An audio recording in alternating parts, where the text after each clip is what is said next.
out of apartment 5B.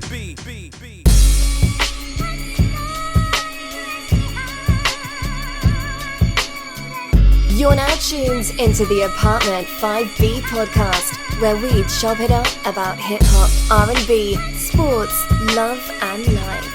Hosted by Kill.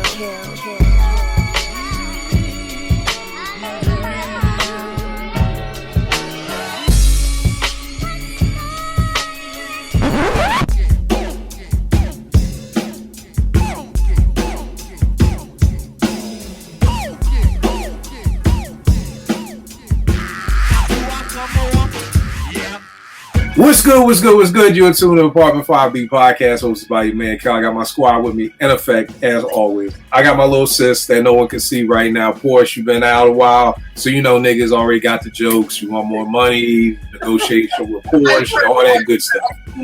I saw that on the TL. I love the followers. They are the best.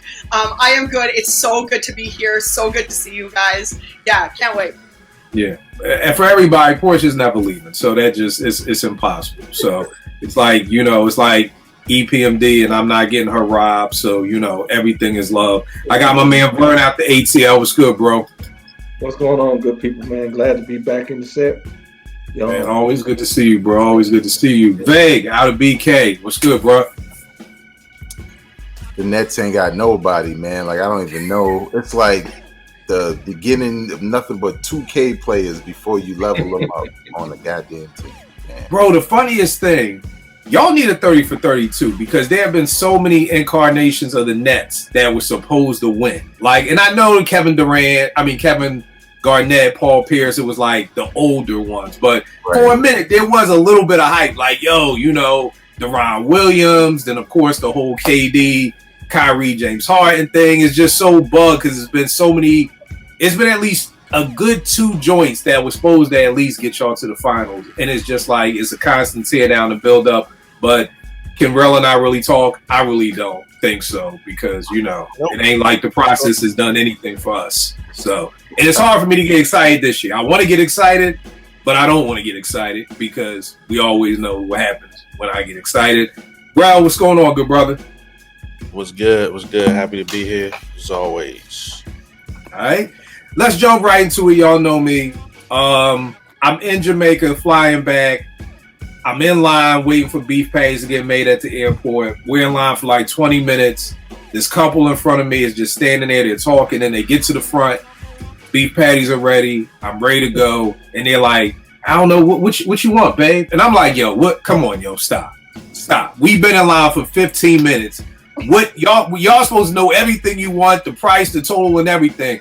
It's one of my biggest pet peeves when people do that. So I got me thinking, what are some of our biggest hip hop and musical pet peeves, little things that we just can't stand that get under our skin? Maybe somebody else doesn't even matter. Like, let them be. They was talking about the next part of their life, whatever. I'm like, that's fine. Still take 5 minutes to figure out what you're going to eat when we get up here so we ain't waiting no more. So it's not big, just little things that get under your skin that happen with hip-hop, R&B, and music in general. Porsche, as always, ladies first, what do you set us off with one of your hip-hop pet peeves? Okay, this might be my biggest pet peeve. But I'm going to say saying an album is going to drop and it doesn't drop.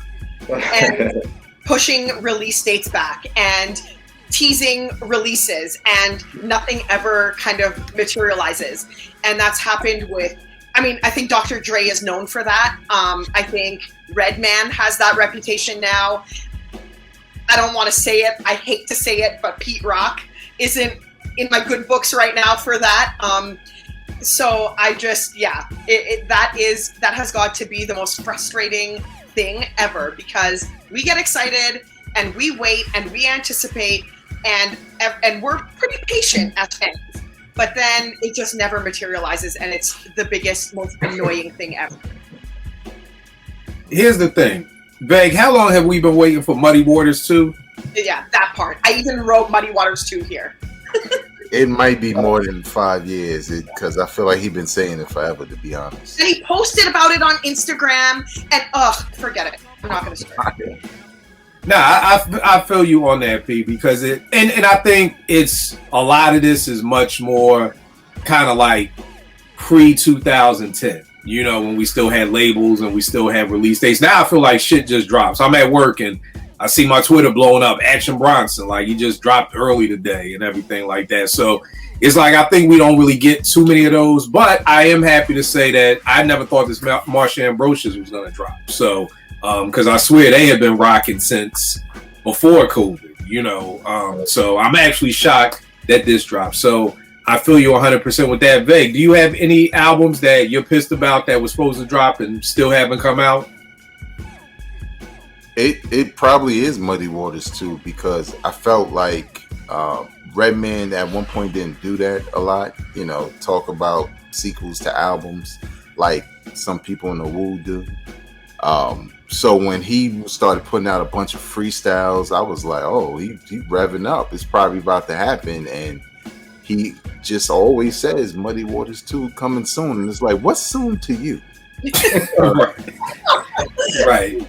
Must be too soon. We've been waiting. So yeah. Two different definitions for the same words. I know for me, man, I want to say the Supreme Clientele too, because this new Ghost wasn't it, the last Ghost. And then I felt like as soon as it dropped, it was like, yeah, but this ain't Supreme yet. Like it was all niggas was already copping pleas for it, like the same day it dropped. You know what I mean? But I could probably say that, and I mean, here's the funny part. I don't even know what Detox would sound like right now. Because it's been being talked about for so long. I done forgot what era of people who would have even been on Detox. You know what I mean? Because for a while, my man was telling me, who kind of runs with some of the producers with Aftermath, was saying Lil Wayne was going to be on it. But that Wayne time is come and gone.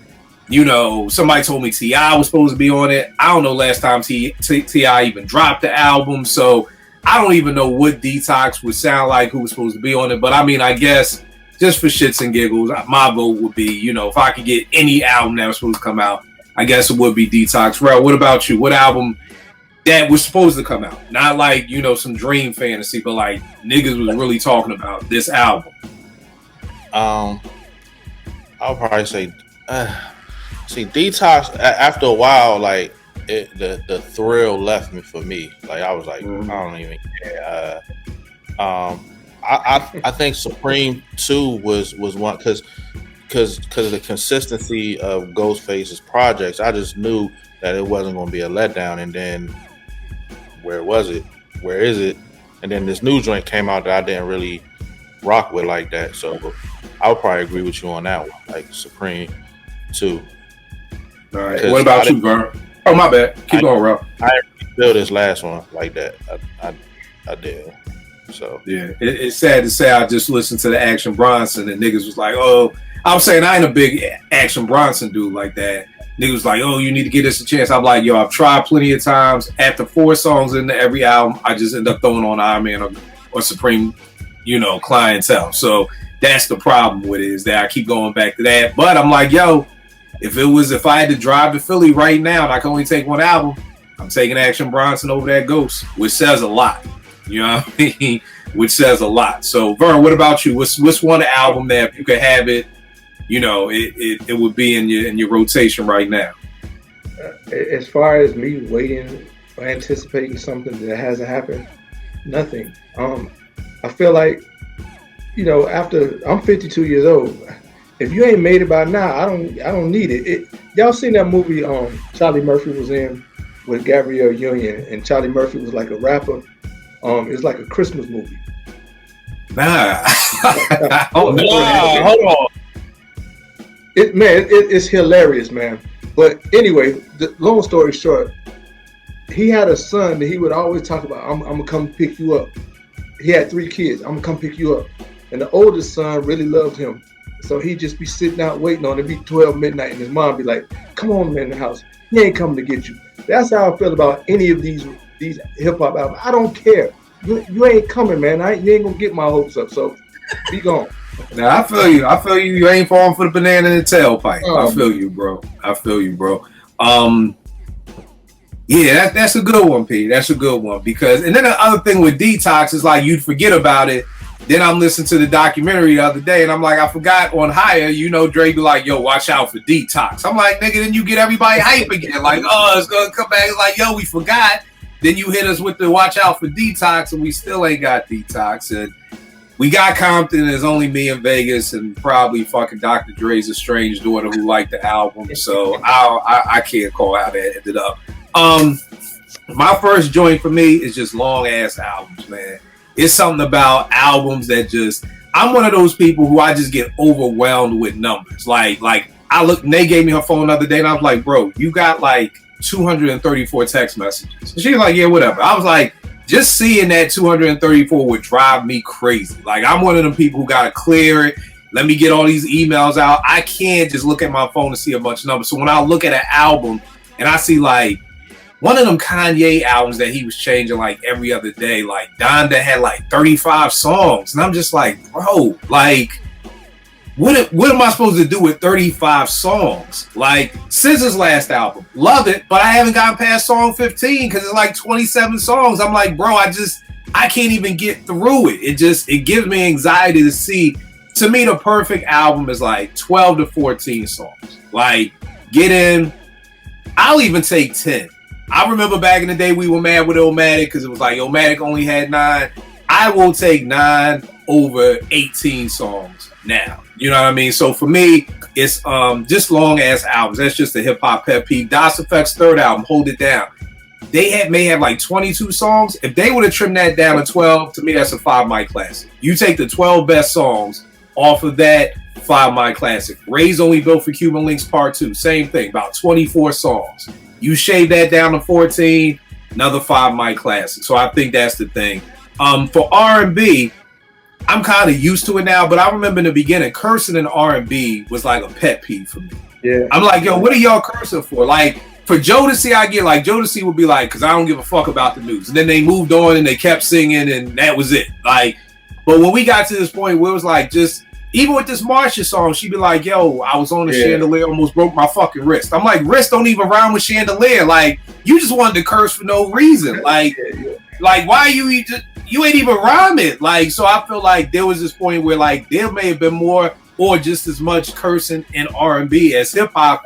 And I just kind of felt like maybe it's the old head that I'm just like, yo, R&B is about falling in love. Why are we cursing and all of this stuff? So that was my pet peeve with R&B. I'm kind of used to it now, but I do miss where you could have BBD and Jodeci, the bad boys of hip hop, and there was no cursing. Everything was, when will I see you smile again? Forever my lady. You know, not just, hey, come here, I'm gonna give you this dick. Like, I'm telling y'all, that's gonna be a song eventually. That's gonna literally be the title of a song. So that's it for me. Babe, what are some of your hip hop pet peeves? What's your first joint? No more than 3 releases a year. And love it. When I say that, I mean like, you know, at the top of the year, if you give us a quick EP and then maybe sometime top of the summer, we get another one, and like dead fall, you know, you like, okay, here's an album. I could deal with that, but the guys that do, you know, straight full on albums with multiple songs, it makes it easy for you to just not even sit with the first one because you like, well, this one's cool, but he said he got another one coming up. That's probably better, so I'm gonna just wait. And you just wind up going through this cycle of meaningless, you know, tracks and listening sessions. And I think Conway's starting to fall victim to that. Because every time I listen, you know, I hear songs and I'm like, well, shit, he can still rap, but what is this? Like, right? You know, you just got a new title, so I know it's a new thing to release a lot. I kind of like the way Ransom does it, or at least he felt like he slowed down a little bit.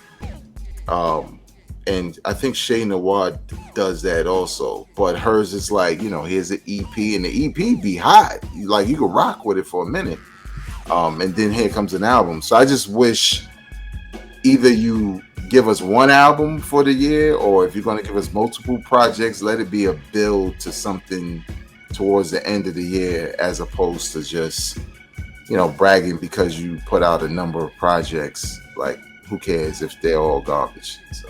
Right. I agree with you, bro. I forgot one year. I think it was during COVID. but like right when we started to get back outside, and Flee Lord was dropping an album every month. You know what I mean? And niggas was hitting me like, yo, you see what the boy Flee Lord doing? I was like, what he doing? He was like, yo, he dropping an album every month. And I'm like, but are they dope? Like, right. I feel like that's where we got away from it. It's like we live in this shock value world now where it's just like, yo, Rel's dropping an album every week.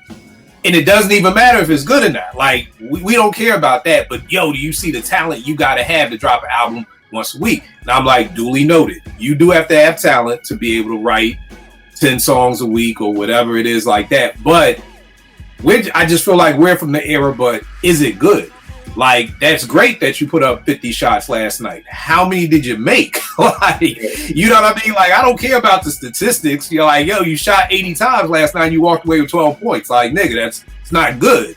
You know, but I feel like it's not just sports, it's hip hop. Everything that we do now is more so analytical. That it's more so about, you know, yo, he played the saxophone upside down. But was it good?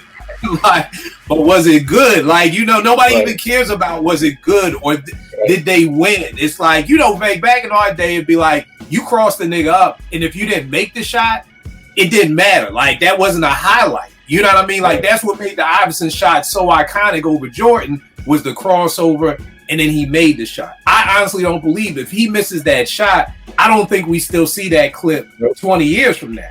You know, whereas right now in today's society, no one cares if he made the shot. Yo, he made him fall back. He made him fall out of sneakers. So what? He missed the layup. Like, it don't matter. Yeah. Right. Like, it's like, so that's the part that kind of gets to me is that I wish we could take it back to, it doesn't matter if you crossed up Jordan if you don't make the shot. It doesn't matter if you drop 12 albums in a year if they're not all dope. But I don't know if that's ever going to go away. It doesn't matter if you hit logo shots and you shoot 8 for 40. Right. You're right. Where did that come from? Like, how did analytics? I know how it kind of creeped inside the NBA because Maury has a lot to do with that. But how did it creep inside of hip hop and music that we're just so more looking at the analytics about what you did? And Conway dropped 8 albums in a year, and it's like, yeah, but they weren't all good. Like, how did that creep into it? It's the Sports Center top 10 plays, and it's creeped into music now, and everything else is like, you're a content creator. You're not an artist. You're not a musician. You show what kind of car you driving or who you dating more than your music, and I think that's what it's become. Nah, that's a good point. I was watching this. I done went down this YouTube rabbit hole with, it's this channel. I'll send it to y'all. It's fucking hilarious. It's about people getting caught, like with drugs or guns or whatever. These 3 shorties was flying in from LA and they was like going to a funeral or whatever. They get caught. They got crystal meth and everything. And one of the girls like, I got over 1 million followers on YouTube. I mean, on Instagram. And like, I'm like, yo, you're telling this to a cop. Like, this is the big joker. Like, she's like, look, I don't know about them 2 other chicks, but yo, I got over 1 million followers on Instagram. So, I mean, I got stuff to risk. And I'm like, yo, like, that's the flex. Like, that's the big joker. Like, back in the day, it'd be like, yo, my dad's a police officer. Or, yo, you may know my father. He's a lawyer. This shorty really went to, I got 1 million followers on IG. Like, she really was like, on some Michael Irvin when he was like coked up back in the day. Like, nigga, I'm Michael Irvin with the Cowboys. Like, that shit meant something. But saying you got 1 million followers on IG, like, yeah, Vern, you right, man. We living in some crazy times, man. Where that's the get me out of jail free card. You know, my IG followers. But Ralph, what about you, man? What's one of your hip hop pet peeves? So this one, it don't happen a lot now, but like back when like coming up, this always happened. It drove me crazy. When like a single would come out from an artist and they have a video, and then that version would not be on the album. You know what I'm saying? Like the single come out. Nigga, I know what you're saying. You like, yo, you hype, this your shit, and then you get the album and it's a whole nother version on the album. And you like, yo, where can I get, you know what I mean? So that used to drive me crazy coming up. Like, it don't happen a lot now because things are a little different. Like, but like back when we were like when we saw a single, like I remember when Award Tour came out. I don't know why this song, But I just remember when I saw the video and the song came, I was just super hyped. You know what I'm saying? Like I just was hyped. You know how it was back then. The song come out, you see the video, and then you get the album, and it's not on there. Like it's a whole different version on it. That shit used to drive me crazy. So that's my first job. And it used to drive me crazy when the video would be the remix that's not on the album. You know what I mean? Like when you got the Can I Kick It? I mean, which is cool because back in the day you still had to buy the 12-inch or whatever like that. But I remember those times are like 3 times dope. The No Words joint, the video, that's not the one that's on the album. You know what I mean? So, you know, I that used to piss me off too because like now I gotta go buy the 12-inch. You know what I mean? Right. So, but yeah. You know, I mean, I get it from a marketing standpoint. Like the label, we need to push more units. We're gonna do the video. We're gonna do a remix and everything like that. But from the fan perspective, it was kind of whack. Like, damn, why ain't that on the album? You know what I mean? Right. Veg, Ver, were you saying something, or Veg was? I was. What were you saying? Yeah, I remember when I was skeptical about buying Leaders of the New School second album. I love the Zone Coaster song because that was like the first. Was that the first video? Nah, the first video was What's Next. The Zone Coaster was from the first album. From the first album, right? Yeah. Video version wasn't on the album, right? And I remember I was like, "Yo, what? This is way better. The beat is way better than the one on the album." So, like you said, I had to go buy the 12-inch, and like for kids watching, I didn't even know it was on a 12-inch. So imagine the hunting I had to do to just find out, like, yo, where is this? Right. So I saw it in the record store, turned the record around. I'm like, there go the shit right there. I just bought it. I think I had one turntable too. I was like, fuck it. Yo, I remember that. I mean, there's so many stories. Peace is not the word to play from Main Source. The video version was different than the one that was on the album. That was much doper than that. So yeah, there was a lot of 12-inch going to, you know what I mean? Product of the Environment off Third Base's second album. The Marley Marl remix was the video, which was crazy, which was not the version that was on the album at all. So yeah. Bro, what you got for your first pet peeve?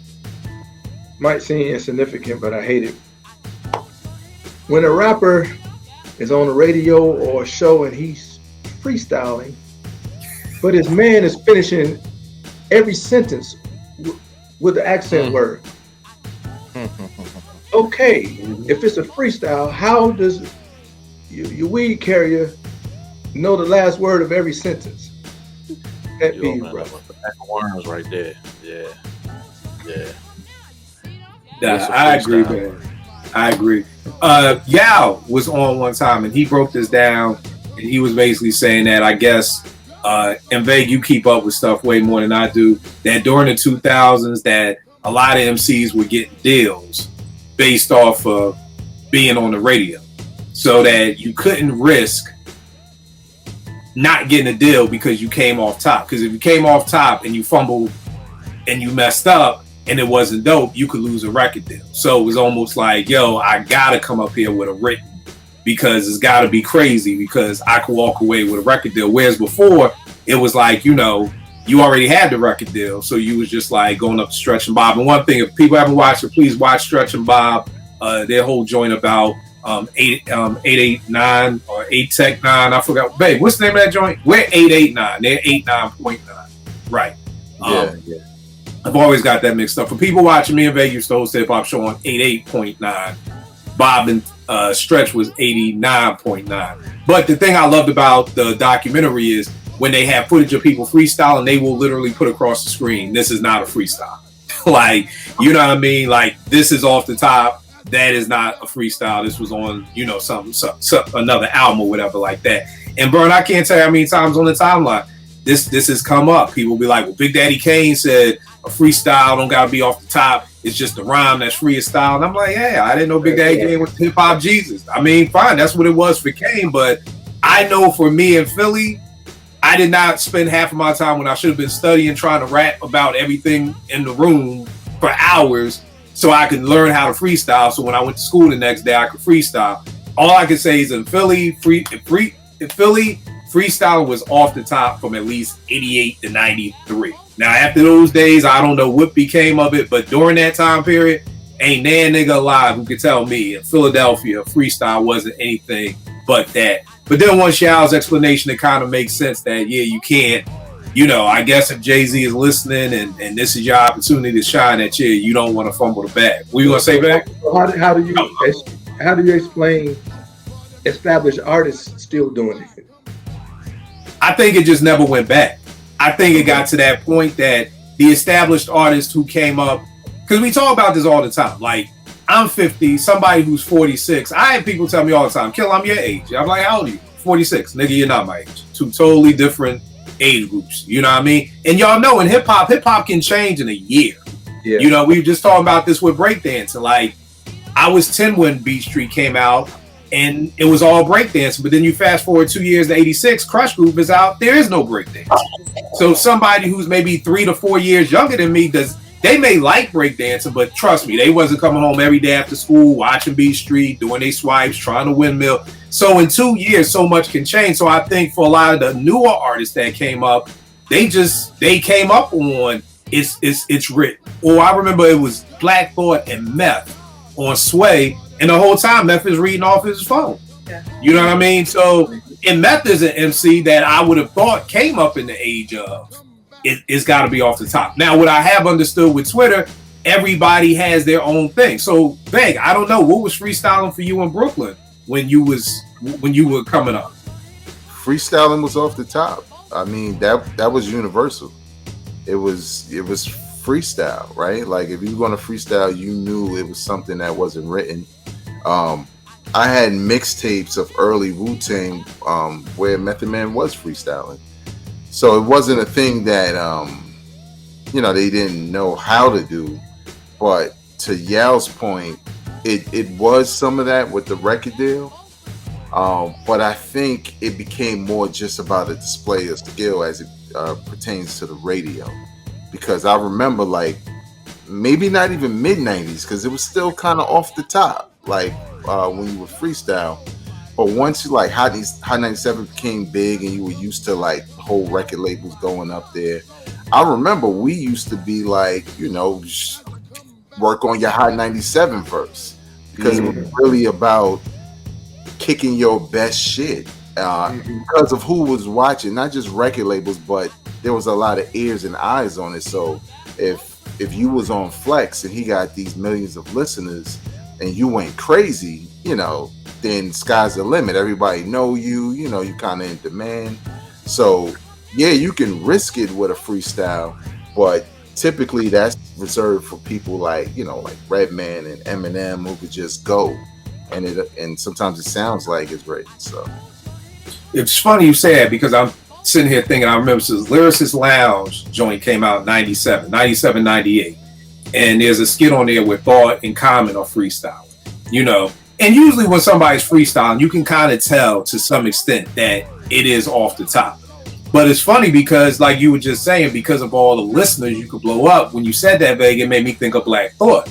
Because prior to that freestyle, Black Thought was not the Black Thought he is now. Like, I remember that night. Like, I remember I was in Safeway. Like, I can tell you where I was. I was walking back to my car. My phone is blowing up. Thought this, thought that. Oh, did you see what Thought did? And we all know that wasn't off the top. You know what I mean? But if he would have done a similar freestyle that he did this on Stretch and Bob on the Lyricist Lounge, he's not getting that off from it, from coming off the top. Right. So that's a great point that you bring up, that it's not just about the record labels, because there's literally pre and post Black Thought Funkmaster Flex. Because before that, it was like, oh, Thought slept on, nobody talks about Thought.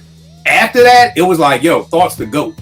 Like, it's literally almost like before the verses with D Block and the Lots and Dipset. Yeah. Prior to that, yo, the Lots was cool. After that, Jadakiss is one of the top 5 greatest MCs ever, and the Lox is the top 5 group ever. I was like, God damn, like, yo, that just like that, like, it's like a magic carpet ride now. Like, you just went from being the most underrated MC to being the GOAT. Like, so you're 100% right. So it's almost like you can't chance. And just real quick, also with Black Thought, remember how we were craving for a solo, like one solo. Right. After that, we were getting like solos every 5 minutes from Thought. And it's because of the same thing. You know, he was on a platform and people got to see what he does on a regular basis, and you know, shit took off. I remember us all being like, God always done that. Like, fuck is y'all niggas surprised about? But to your point, Veg, the ears were listening. Mm-hmm. You know what I mean? And now we're just not Hot 97 in New York. It's visual. So now it's all over the world. So back in, like you said, the 2000s, it's only like, well, if you wasn't in New York, you may not even heard that. You know what I mean? Right. But when Thought did that, like, this is worldwide, and it literally took him from nobody ever mentions Thought to now this nigga is the GOAT. So, you know, Vern, I'm with you that, you know, we don't get that no more, but I guess you can't chance that, because if Thought went up there and just came off the dome, it would have been impressive to the people who already knew, but it wouldn't have been impressive to the people who didn't. And again, y'all know me, I'm goal oriented. If your goal is to, I want to go up here and I think Thought talked about that, like, yo, I was waiting for the phone call. When I went up there, I was going to be ready. I wanted to knock everybody out the box. So that, like you said, Beg, he had the verse. He had the Hot 97 verse ready. Yeah, it's my Hot 97 verse. I Flex made the call. I'm ready to go. My goal is not to impress you backpack motherfuckers. I've already impressed y'all. My goal is to get up here and show the world how nasty I am. And he accomplished that goal. You know what I mean? I mean, the fact, I never forget the next night, Jimmy had him on the couch and Jimmy rolled out all the bars, like rolled out the whole paper for him. Like, Black Thought ain't never been sitting on the couch before. You know what I mean? So I have a problem with, because come on, man, like this, he's sitting right there. Ain't gonna stay your ass up there, nigga. And then he grow up, and now you like, hey, come on the couch. Like, come on, man. What you doing? But I'm with you, Vern. I do miss the days of coming off the top. There was this joint for people watching. Go find it on YouTube. It was Yo MTV Raps, and it was, I think, Dell and Souls of Mischief and Leaders of the New School, and they was like, yo, freestyle. And Dell is coming off the top. You can tell, but the Leaders are doing exactly what you said, Vern. Like, you know, Charlie is finishing Buster's rhymes, and Buster is finishing Charlie's rhymes, and it was like, I always send people that because I'm like, that's the clear distinction of where it got separated. You know what I mean? And that's what I mean, Veg, by being on Twitter, I see everybody is different. Maybe in Long Island, that was freestyle.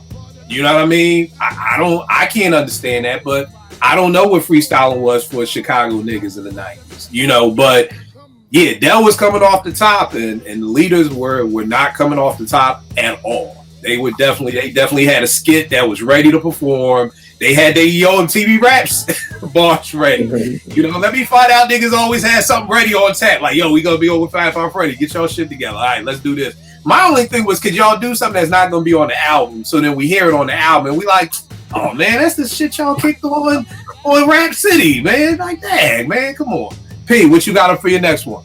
Oh, you know, hold on, real quick. Betty, do y'all know with Rap City in the Basement with Tigger? I want to say maybe I was in college. I didn't watch that Rap City a lot. The Rap City I really grew on was with Chris Thomas and Joe Claire. By the time we got to the Basement, I really wasn't always tapped in. Those freestyles, did the majority of the people freestyle on those, or did they have basement bars ready? It was a little bit of both. Okay, certain people. Yeah. Okay. Because there were times where certain artists wouldn't freestyle, but they would kick a verse you hadn't heard before. I think Nas did that once before, where I was like, oh, I never heard that one. And I think Cam has done that before, like with Dipset. But yeah, it was kind of a mixed bag. It depended on who it was. I think State Property might have freestyled when they were. I tell you the funny thing, Tigger used to freestyle all the time. It wasn't bad. He wasn't bad. I just hate his punchable face. So yeah, I wish he was still in the Basement because I hate him as a right. Yeah. That nigga said his punchable face. All right, P, I'm sorry. What you got up next for your pet peeves? Okay, this really might be my second. How rollouts.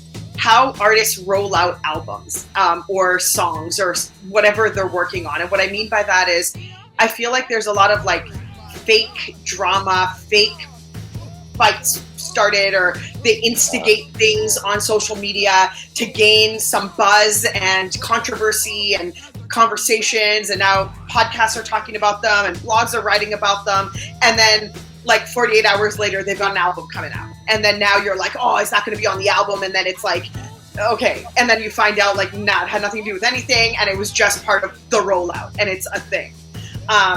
And I find that this is in recent times, and I think it's so lame. I find it so lame. Like, just roll out your, like, get a marketing plan together, or get like a rollout plan together, and actually do this like professionally, and not weaponizing really social media in this manner. And I hate that we allow it, because then everyone's retweeting and, you know, commenting and taking sides and digging for dirt, and I don't know, it's just lame. It reminds me of boxing. Like, Vay, does that, like, I know you're a big boxing boy like that. I feel like that's what boxing is. Like, you know, somebody's got to be the good guy. Somebody's got to be the bad guy. We got to sell these tickets. You know, we need the drama. Somebody going to swing at somebody at the weigh-in. And, you know, I feel like, I agree with you, P. I just think now it's so hard to sell records that, again, it's just, what is the goal? Like, how do we get people hyped for this? And it's like, you know, we don't have any outlets. Like, here's a great question, P, because I try to do marketing in my head, and I don't even know how you do it nowadays. How do you get the word out to the like, are you talking like big group? Are we talking like real rappers? Are we talking like common type rap? Like any rapper really, but it's the big ones that people kind of, you know, pay attention to. And how I would suggest it is, like, truly a really great example is Common and Pete Rock. They went on an entire media tour before this album, and Pete's plan was to release singles and actually like let people know that singles were coming, and then in between all of that, or after all of that, there was appearances, interview after interview, visuals, like videos. And I feel like in all of Hip Hop Nation is waiting for this album to drop tonight. You know what I mean? Like, they didn't have to start drama. They didn't go and pick a fight with someone. They didn't go and, you know what I mean? Like, it just, I feel like there was no bad press associated with either one to get attention on them. They really just did it organically in a way, I want to say. All right, I agree with you 100%. But now I got to throw this at you. Take out Common and put Amir. Do you think everything that Pete and Common's done would have worked, and the whole hip hop world would be ready for Pete and Amir's album to drop at midnight? To be honest, I think with an independent artist like Amir, because he would be signed, like, it would, I don't know what the situation is with Comic. I don't know if that's a True Soul album. I don't know. I don't know. It's not on True Soul, but it's not like on a major. It's not on a major or anything like that. Common's like popularity is different anyway, so I feel like it could have had, if Pete plays it correctly. Like, I think Pete has the ability to create a buzz, maybe not as much, but I think that Pete Rock, being the legacy artist he is, does have the ability to do that. Pete Rock could call anybody in, I think, North America who has a podcast would put Pete Rock on their show. And I don't know anybody who would be like, oh, Pete Rock wants to be on our show, forget it, tell him no. I don't know anybody who would do that. So I think that Pete could, if he wanted to, and if he does, kind of thing. I'll say this. I think there's no way that if this is Amir and not Common, that any of this is happening for Amir right now. And the reason why I say that is because, number one, I want to be very clear. I do not think that it could ever be to this degree, because Common comes with a lot of fame outside of Pete Rock. But that's the thing. But that's the piece right there. Like, the reason they're able to do this rollout is because it's Common. Common is bigger than hip hop. There is no way. This is Pete Rock's first time on Jimmy Fallon. First time. Right, but what I'm saying is, I think that within hip hop, so yes, Common is different because he comes again like with a lot of fame that is beyond hip hop, and Right. he has actors and Hollywood, and he's got hip hop, Right. and he's got old school fans, and he's got new fans, and it's different. But I think that within hip hop nation, Pete Rock has some pull there, and it would not be as large as this. Absolutely, I'm not delusional. I know that it wouldn't be as large, but I think that it could gain some traction. And see, More the thing is, putting it out without Pete Rock. That's what I'm saying. right? No. You're absolutely right. Me and Vague trying to do something is totally different than Pete Rock and fill in the blank trying to do something, because there is a level of fame that Pete has. Kill. But Pete Rock, you and Vegas did something, it would gain traction. yeah, what I'm saying is it would gain traction, but I don't know if we can use the common Pete Rock as the template, because it's doing well because it's common. You know what I mean? If Pete Rock could say, "Oh, this is my 5th time on Jimmy Fallon," that would be different. This is Pete Rock's 1st time on Jimmy Fallon. And Right. Pete has done an album with Sky Zoo, Smoke DZA, Camp Low, all these people, and most of these people don't know about any of these albums. So as much as I love Pete, the whole hoopla around this is really all about Calm. It's really all about, I'm sure Calm had to make a phone call to Amir for Amir to say, "Hey, Jimmy," because again, Flea Lord, Sky Zoo, Camp Low, I'm naming 5-6 groups that Pete Rock has done albums with that people don't even know about. So But that's the thing. again, I'm talking about like hip hop, like But hip hop, Smoke DZA, like Smoke even DZA. but just in hip hop, like in hip hop, like I feel like Pete's projects are known by fans. They are, all of them are. All of them. Not Right, by but- Jimmy Fallon. I don't give a shit about Jimmy Fallon, to be honest with you. I don't think Pete's appearance on Jimmy Fallon it's neither here nor there for me, because I don't watch Jimmy Fallon anyway. I don't really care what Right, goes on. but it's there because remember, your initial thing was all about the rollout. And to me, the rollout, if you're a recording artist, the rollout is to sell records. That's the moral of the story. If we don't want to sell records, then what are we doing? Like, Hear it. I don't think in this day and age of streaming, I don't know if it's monetary unless you have a bit like where people buy, like it's just streaming, hearing it. well, no, you're buying the physicals. I've been trying to buy the Next Worries album in 3 different states, and I can't find it. It's sold out everywhere. If You know what I there's mean? physicals- If there's physicals, I don't. Right. But what I mean by is, if even with this podcast, if we're not doing it for views, what are we doing it for? I love y'all. I love chopping up with you. If only 3 people watch this, I would still be here every week with y'all. But I do want views. I do want to make money. Like, that's really the goal of anything that we're doing, to the most part. For the most part. I'm not saying people wouldn't do it for the love. Of course we would. But at the end of the day, if we're spending all this time in the studio and we're spending time, getting it. This was mixed by Jamie Staub. Jamie Staub has been Pete's producer since Mecca and the Soul Brothers. So he's a real engineer. So we're paying to get it engineered. We're paying to get it mastered. We want to make some money from this.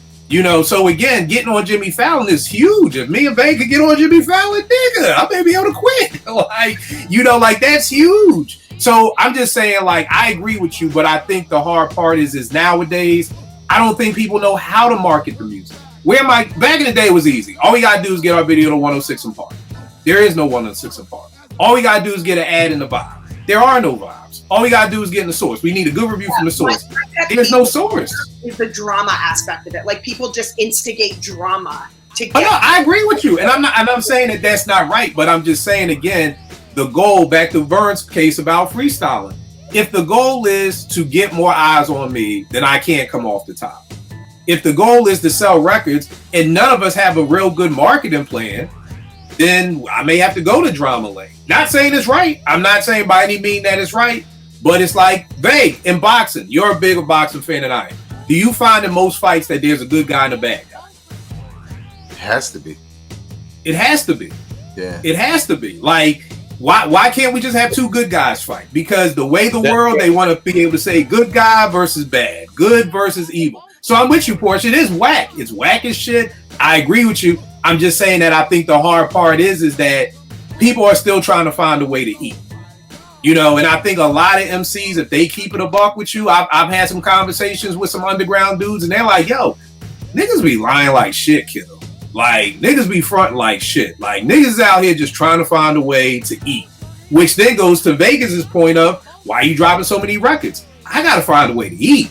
I gotta find something new to tour off of. Like, you know, back in the day, y'all know an old Janet Jackson album keep her touring for 2 years. That shit don't work no more. So I just feel like all these things that are like new pet peeves to us are just because people are like, how do I get paid? Like, I don't know what to do. So more than anything, I agree 100% with you. It's whack as shit if you got to sit up here and do the boxing thing and the good guy, bad guy. And we doing wrestling. We doing wrestling right now. You know what I mean? Yeah, we WWE. Like, it's whack as shit, but we need to sell these records, nigga, because shit, we ain't moving no units. And the thing about Com, again, I love it, but I'm just sitting here like, oh shit, Pete Rock is on Jimmy Fallon. I never thought in the day that I would see a nigga like Pete Rock or a Premier or a Large Professor, someone of that pedigree, on the couch with Jimmy Fallon. I was like, yo, that's dope. I know that had to be a favor that Com called it, because Pete Rock has worked with an array of groups. Retropolitan, to me, that's a 5 mic classic.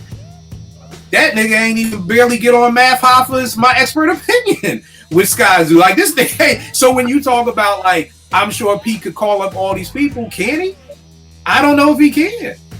You know? I mean, he's... Maybe. I don't care about Jimmy Fallon. I want to be very... No, but I mean, even the dream... I rate and gauge the success of people. Like, that's not my thing at all. But right. In the realm of hip hop, on hip hop platforms, if Pete Rock calls you, you're gonna tell him no, don't come on a party. No, but I'm not Math Hoffa. But I'm talking about hip hop podcasts that people worldwide know about. They know about My Expert Opinion before he had anything to do with Common.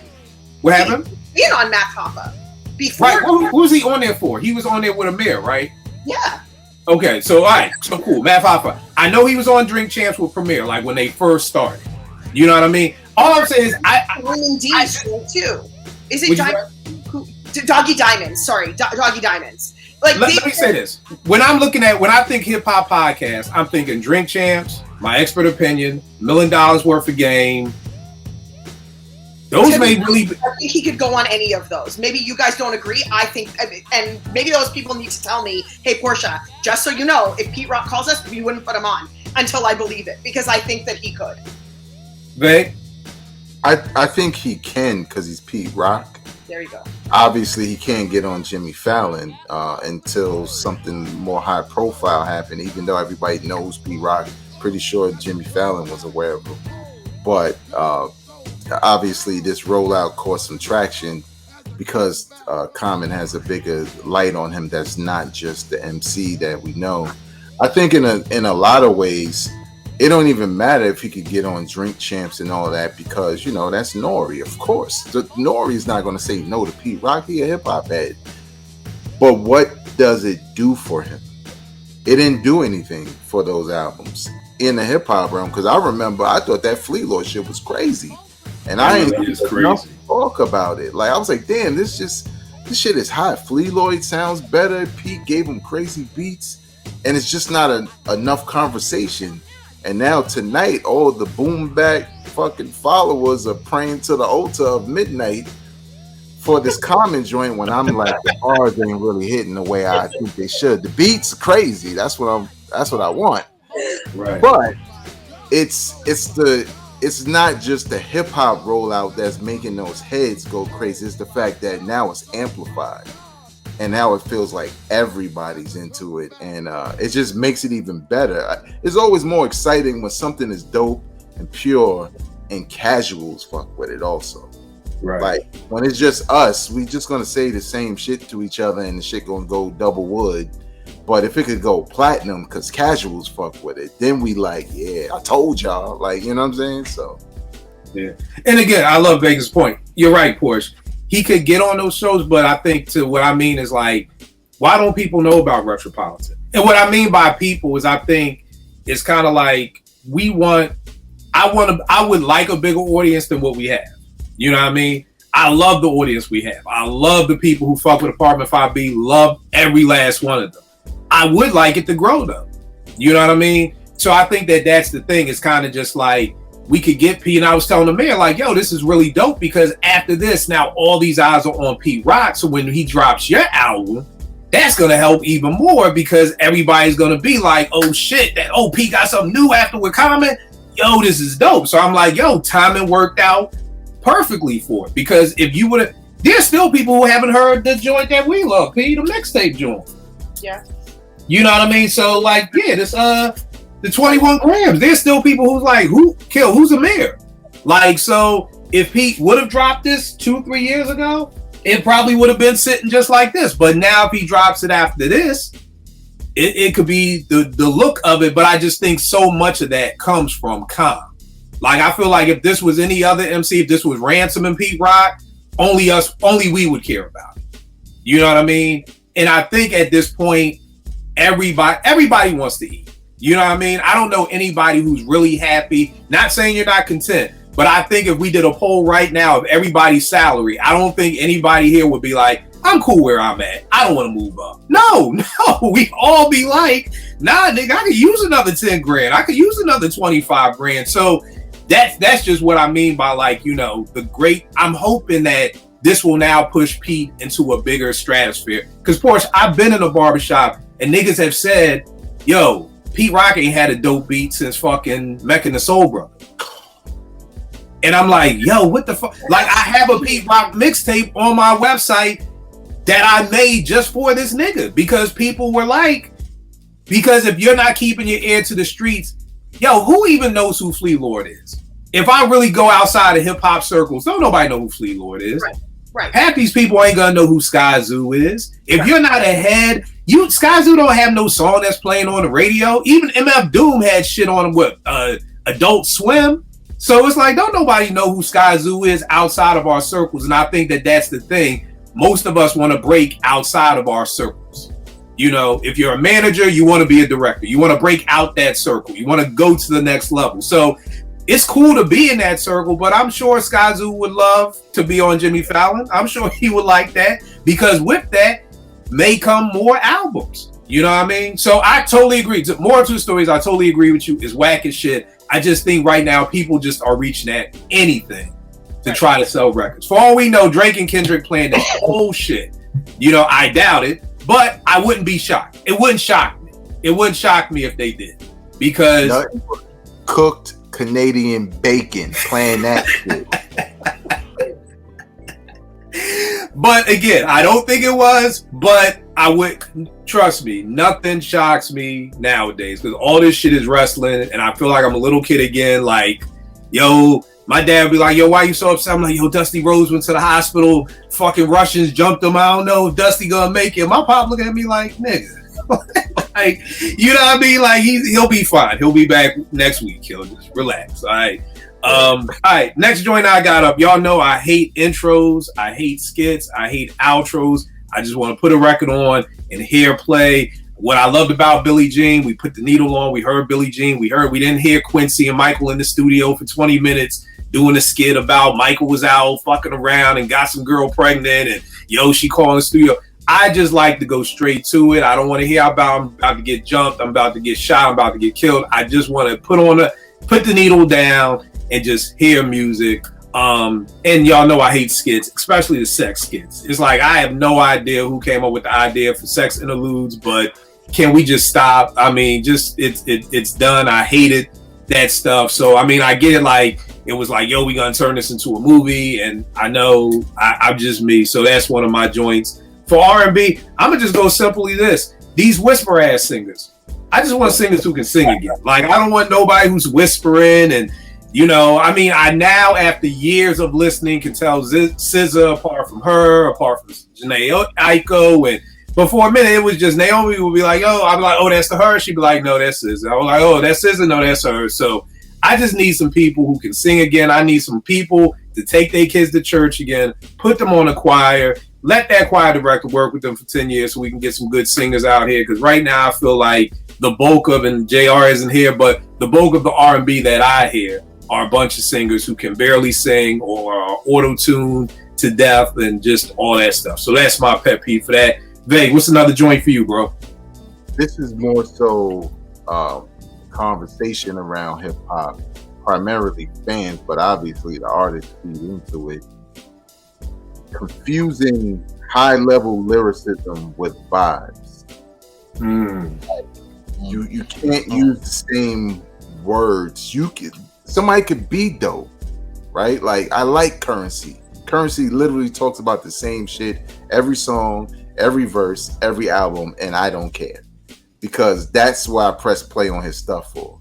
But then when somebody like, yo, you know, his album better than somebody who's like more technically sound, I'm like, as an MC, I don't think so.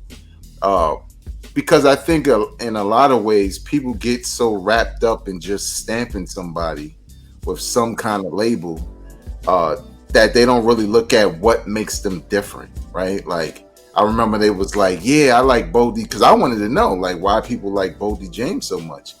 And one dude was like, yo, because he got that slick talk. And I'm like, yo, there ain't nothing slick about what he's saying. Like, Right. You may like his delivery, right? The slow drawl kind of delivery. I can hear you on that one. You know, some people like that, just like some people like DMX's delivery. His delivery was kind of really the reason why you liked him, because you felt like he meant every word. But I think nowadays, like, the word lyricism gets mixed up and people argue over who's a lyricist and who isn't, and it's just all tiring because it feels like nobody's reading the definition of these words. They're just using the shits and applying it to everybody. And I know it's subjective because, yeah, I'm not a Bodie James fan, but if he had a verse that was hot, I wouldn't be like, it's whack. I'd be like, now that one is crazy. Kind of like when I be saying with Rock Marciano, right? Like, I'd be like, yo, man, the nigga say he put the cake on top of the cake and it's a cake. Like, nigga, that's not a bar. But people like the vibe, the mystique, the clothes, the videos, the beats, like that I could agree with. So I just wish we would make a distinction in hip hop, because it's really not that difficult to say, well, yeah, he's not this compared to this guy, but I like him because this, that, and the third. And I think sometimes some people just, some of these hip hop historians can't articulate what they like about an artist because they just got here. That's why. I'm on 10. I ain't got no hoodie on, but I'm on 10. Nah, I feel you, bro.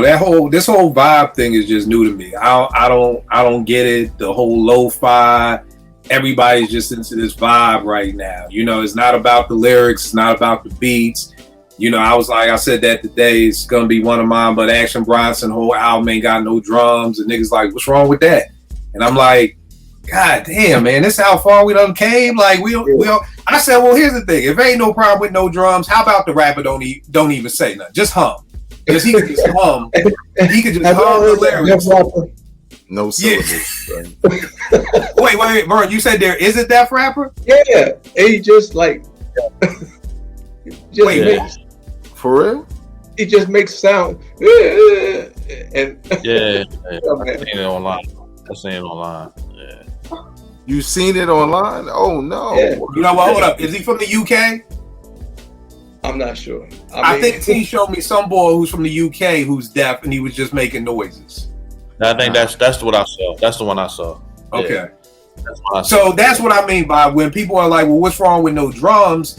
And I'm just like, well, then why do we even need a rapper singing then? I mean, rapping, he could just hum. He could just like, why don't we just do that for a whole hour? Like, what else are we gonna take it? What else are we gonna get rid of? Like, what else is left, y'all? You know what I mean? One MC, I'll never forget this true story. On my soul, this MC said, yo, can you take the drums out? I sent him some beat. Bro, you may have remembered this MC. He had done this diss song about Doc Rivers. And it was kind of blowing up. Yeah. So you know me, I reached out immediately. I was like, nigga, we kindred spirits. I hate that motherfucker. Let's work together. Sent him some beats. He hit me up. He was like, yo, they dope. But yo, can you take the drums out? And I was like, but why? And he was like, well, I feel like when there aren't drums there, it gives me more room to operate. And I'm like, yo, are we playing fucking basketball? Like, is this spacing? Is there a spacing issue? Like, you know, with the drums? Like, what do you like? And it's crazy because I always tell this story. Back in 11, when Fanat and me first started rocking again, and we was gonna sell his album, I was like, yo, don't know. So Porsche, great marketing rollout. This was my rollout strategy in 2011. I was Bandcamp is just starting. All this shit that we now know is everyday shit was just starting. I said, yo, here's the thing, Fanat. Nobody knows you. Nobody remembers Zoo York from Hydra, none of that shit from the 90s. We're going to have to do an EP that we just give away for free. And then once we get people into the EP, then we'll charge them for the record. He's like, bet, love it, let's go. I said, but here's the problem. If we give this shit out for free, I'm not programming no drums. I'm not looking for no air candy. I'm just looping shit. And he looked at me like I was crazy. And an array of MCs looked at me like I was crazy. Like, nigga, stop being lazy and make the beats. Like, stop, don't do that, Kill. And it's just so funny because now you fast forward 13 years and now I have niggas asking me to take the drums out the beat because it gives them more room to move.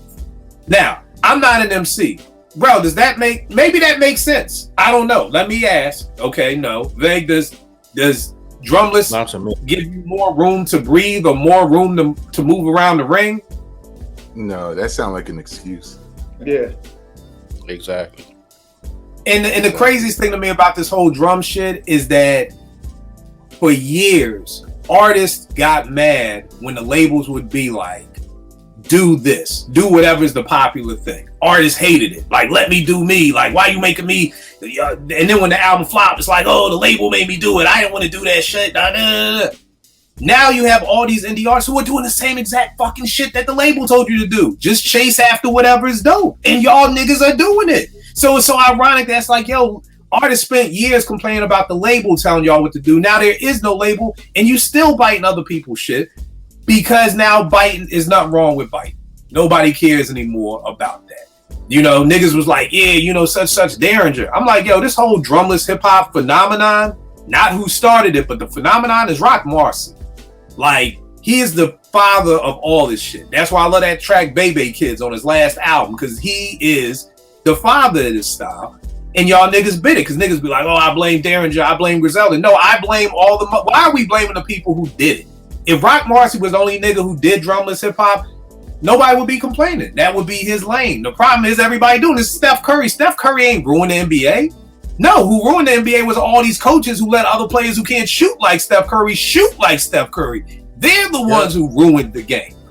So stop blaming Rock Marcy or Griselda for this shit. No, it's all these niggas biting all these other niggas, and now you really got niggas telling me, yo, can you take the drums out? I'm. That's almost like somebody saying, yo, please don't season the chicken. Don't put no Lawry's on it. Don't season the chicken. You know what I mean? Like, who wants to eat bland chicken?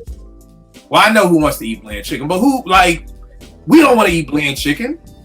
Like, so take the drums out? Like, yeah, I don't know, man. I don't know.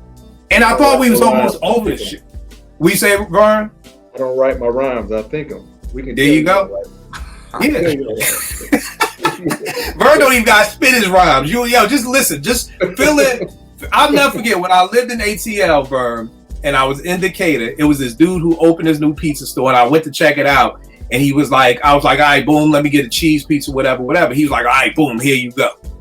It wasn't made. Like, he made the pizza, but then he was like, no, you take it home and you cook it. I swear to God, I'm not lying. I swear on my soul. I'm dead ass serious. On Glenwood Avenue in Decatur, the boss said, no, you take it home and you cook it. And I was like, nigga, what? What is...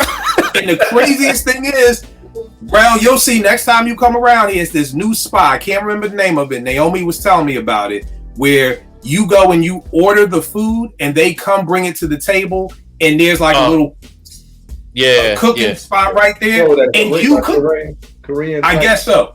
Yeah. And you cook it. Yeah, Korean barbecue. And she was like, and me and Tanya are like, wait a second. So they bring you the food and you have to cook it at the table and pay. What the fuck am I paying for? And I get it because when Naomi kind of explained, she's like, "No, it's cool because you're with your friends and y'all gotta go back and forth about who's gonna cook, and then if somebody burns it, so it's really about the experience." And I was like, "See, that's that young boy shit. I'm fit. If I'm paying you, nigga, I want my food cooked. I don't want, nigga. Guess what, y'all? I can't cook. So why the fuck? How is this fun to me?"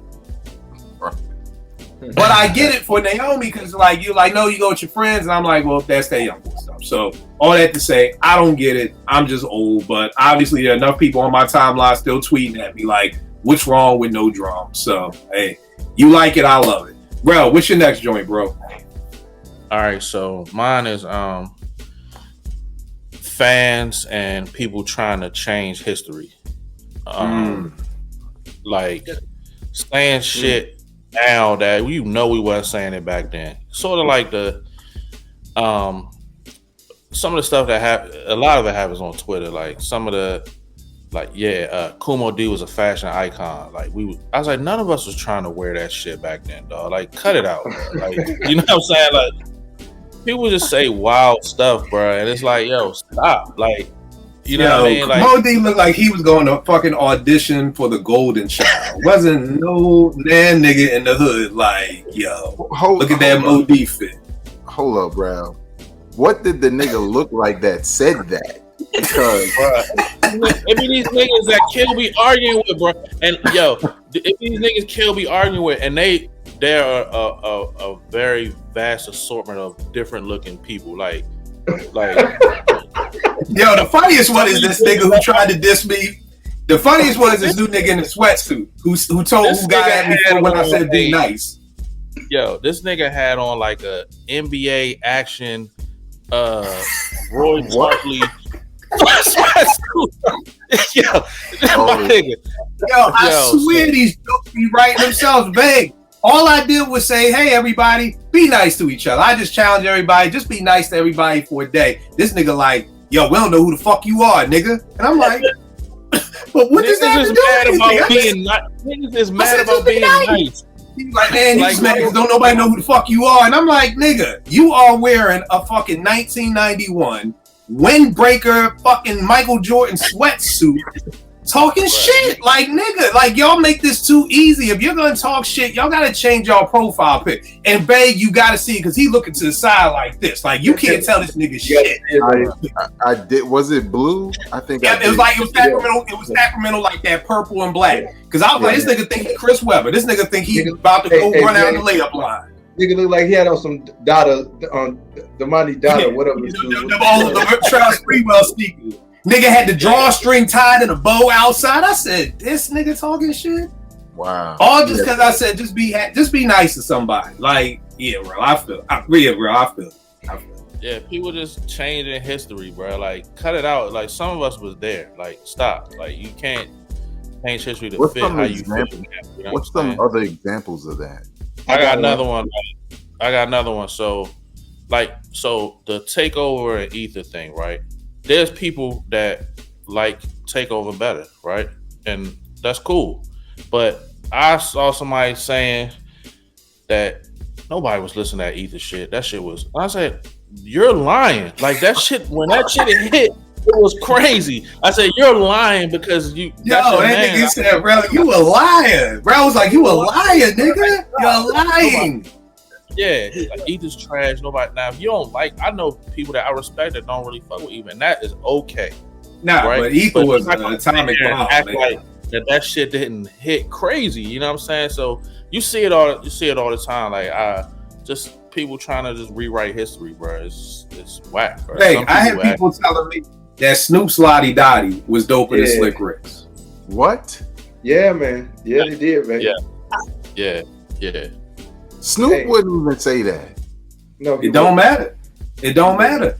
But then when you peel back the onion, you see like one boy was like, well, I didn't start listening to hip hop till 1994. Well, there you go, nigga. You never even heard Slick Rick. So if Doggy Style is the first album, and I get it. Niggas think I be trying to diss him when I be like, yo, how old are you?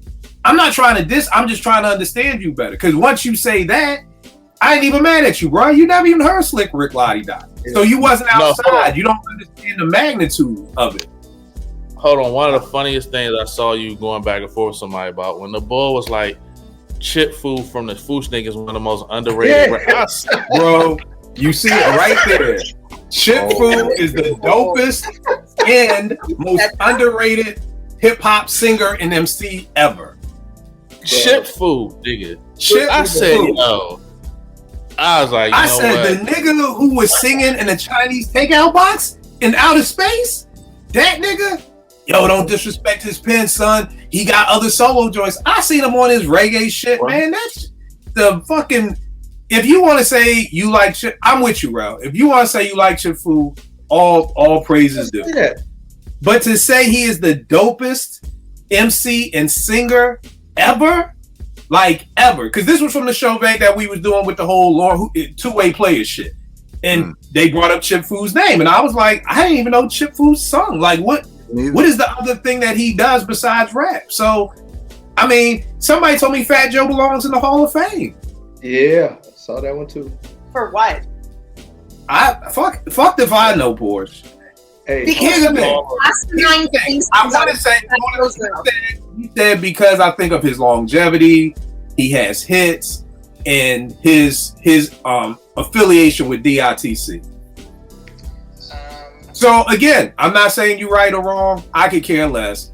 It just takes more to get my hip hop Hall of Fame than who you're down with, a couple of hits, and your longevity. Fat Joe is not known to this day for his rhymes. Fat Joe has gone on to become a sneaker connoisseur and different things, and I don't even know last Fat Joe album that was out. So, but again, these are the things. So you have people saying, like, I'm like, Joe, when he was like, Joe's in the Hall of Fame, I'm like, Joe Dumars? I'm like, are we talking Joe Button? Are we talking fucking Joe Johnson? Like, what Joe are we talking about? Because it's not Fat Joe. And I love Joe. I mean, but and I always tag Vern. Like, at the end of the day, the Hall of Fame don't mean shit if everybody get in. Yeah. It doesn't mean anything. Yeah, the Hall of, they had a couple of bops. That's what they need to start calling. I got two more to add on to yours, real. I saw on Walona Wood's Twitter this week that Aretha Franklin can't sing. Don't even Valona I know is from Good Time. So who's Walona Woods? No, that's what I'm talking about. I'm just being yeah. Oh, okay. I'm about to. Oh, okay. I was like, I only know one Valona. I don't know who this one is, but no, I saw on Twitter that Aretha Franklin can't sing.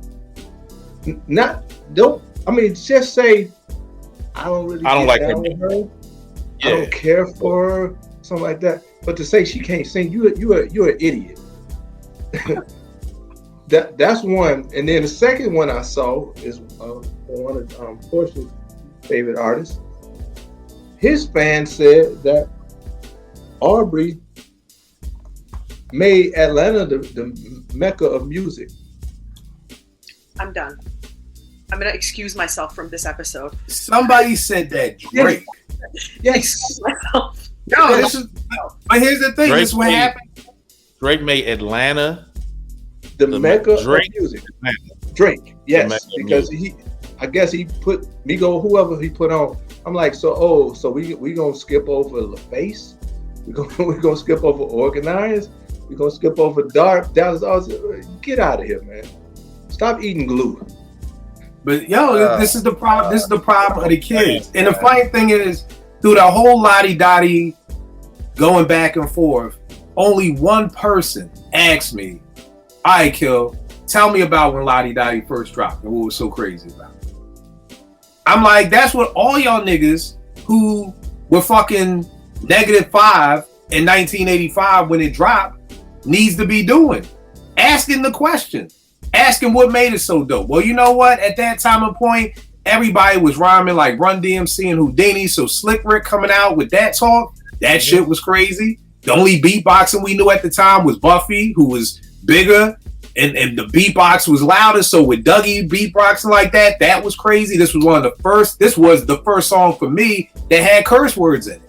I had to go listen over my man Classic's older brother Walt. I had to go to Classic's house to have Walt play it for us. So those are some of the things that made Lottie Dottie as big as it was. You know what I mean? So, but again, if you was born in 94, I just feel like, again, I always say this, You see the people who are on air on any of these sports networks, ESPN, Fox Sports, whatever, they're of a certain age because they need to be able to talk from an intelligent perspective. When you go back in the day, you don't see nobody on ESPN on air who's fucking 24. You don't even see somebody who may even be 35 on there because you got to be able to talk. And it's just like these niggas be making shit up. I mean, Fat Joe's in the Hall of Fame. Vag, here's a great one. I probably told you this one. That Nelly beat KRS-One in the battle. Yeah, I remember that one. I mean, this is where we at now. You know that he said Prime KRS could maybe go at Dogfather Snoop, but Doggy Style Snoop was untouchable. That Prime KRS, he said could maybe go at Dogfather Snoop. So I mean, again, so I'm with you, Rel. This is where people try to change everything. Say no to drugs, man. I think the craziest thing I heard, one person told me this: name one line Biggie said that rivals anything Big said. Oh, I'm like, I remember you that. you do know Biggie and Biggie is the same person, right? Say it again. The nigga said, name one line Biggie said that rivals anything Big said. Say it in my good ear, like. I mean, yo, I literally have a notebook in my iPad that's just all Twitter, the nut ass shit I see every week. Like, I just write them down and just so I can remember that this is some of the, you know, I don't know. Like somebody told me, remember this was Atlanta is the East Coast. And I'm like, when the hell has anybody from Atlanta ever claimed the East Coast? Last time I checked, it was the Dirty South. Then nigga got mad at me like, why we gotta be the Dirty South? Nigga, I didn't name y'all that shit. Y'all did. Nobody in Philly was like, oh, y'all dirty, nigga. They made up a name. I didn't do it. Like, God. Yo, I'm telling you, man, it's a crazy world outside. Look, you know what's crazy about that? Because you catching people mixing up their Googles and their YouTube rabbit holes. Because if you were born in '94, well, what the fuck you really know about Snoop's Lottie Dottie? You wasn't there for that either. So right. How can you say that's better? You wasn't even there for that impact. So again, stop Googling shit and just saying to yourself, I was there. It was not there. Some of y'all wasn't outside. So please. Man, I watched the march on Washington on YouTube, man. So I was there. Yo, bro, I'm looking at old shit. Yo, DMX, somebody said DMX surpassed Gold MC level because he was in a movie with Jet Li. With who? Oh, no. With Jet Li. And that's why he's a GOAT. Somebody told me Natural Born Killers by Dre and Cube is the dopest hip-hop beat ever. Oh, wow. Okay, when Troy exists. Thank you. Yeah. So we live in a hyperbolic chamber where nothing can just be good or nice. Yeah. It has to be the greatest ever. She has to be the greatest shooter in the world history. You scored 24 this game. Nice job. Come holler at me when you win 3 back-to-back like the Comets. And then let's see what we could do. But nothing can be organic. It always has to be all or nothing. If you don't get their name tattooed on your arm, you hate them. And I hate it here, man. Yeah.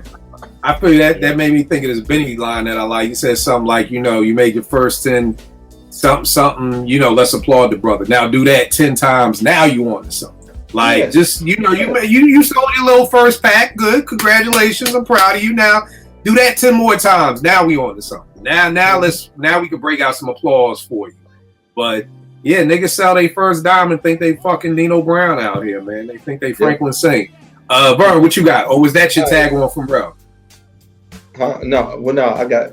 So this might seem insignificant, but it's always bothered me when a male rapper uses his voice to imitate a girl in a song, like how Kwame used to do.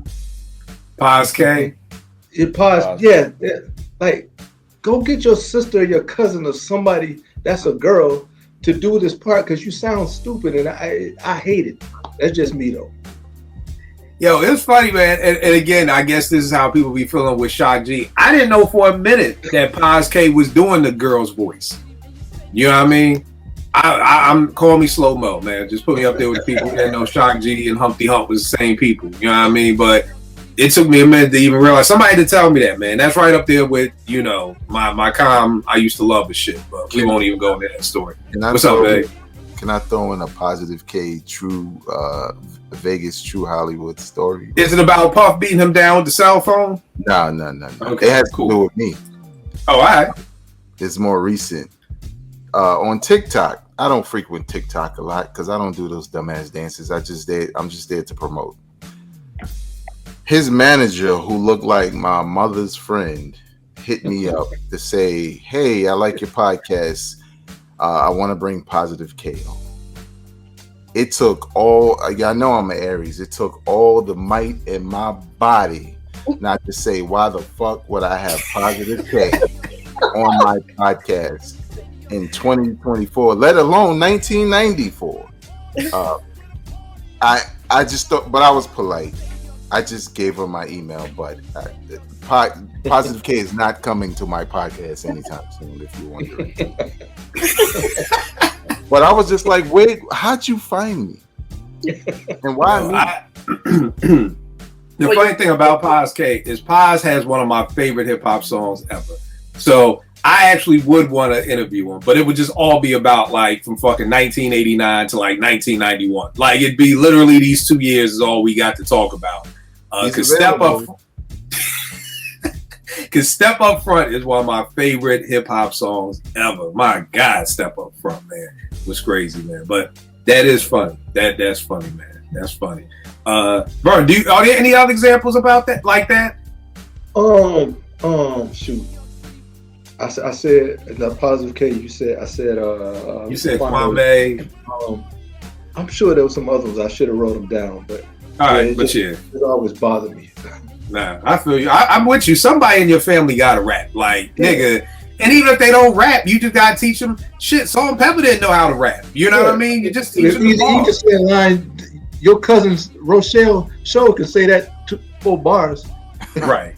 I've always wondered, do you think that the person just didn't show up, like kind of like Ace with the Biz? Like how it was kind of like Ace just ended up, you know, like, yo, I'm gonna just kind of do this for Biz. So when Biz gets here, he'll know what to do. And then Biz just never showed up. And like, I've just always wondered, why would you do that? You know, like, I don't know if there'd be anything in me like, yo, I'm gonna rap like a girl for half of this song. Like, not like for 4 bars, but like for half of this song, I'm gonna rap like a girl. Unless like the label was like, nigga, you gotta record that shit today and Shorty ain't show up. But I don't know. I'm with you. Of course, what you got? Yeah. I'm hoping that's the case because I can't imagine an MC saying I'm gonna rap like a girl for half of the whole entire song.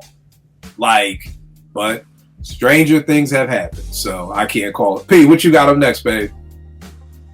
This is just a personal pet peeve. I know people don't mind it, but short songs, like songs being like 2 minutes or less, I can't.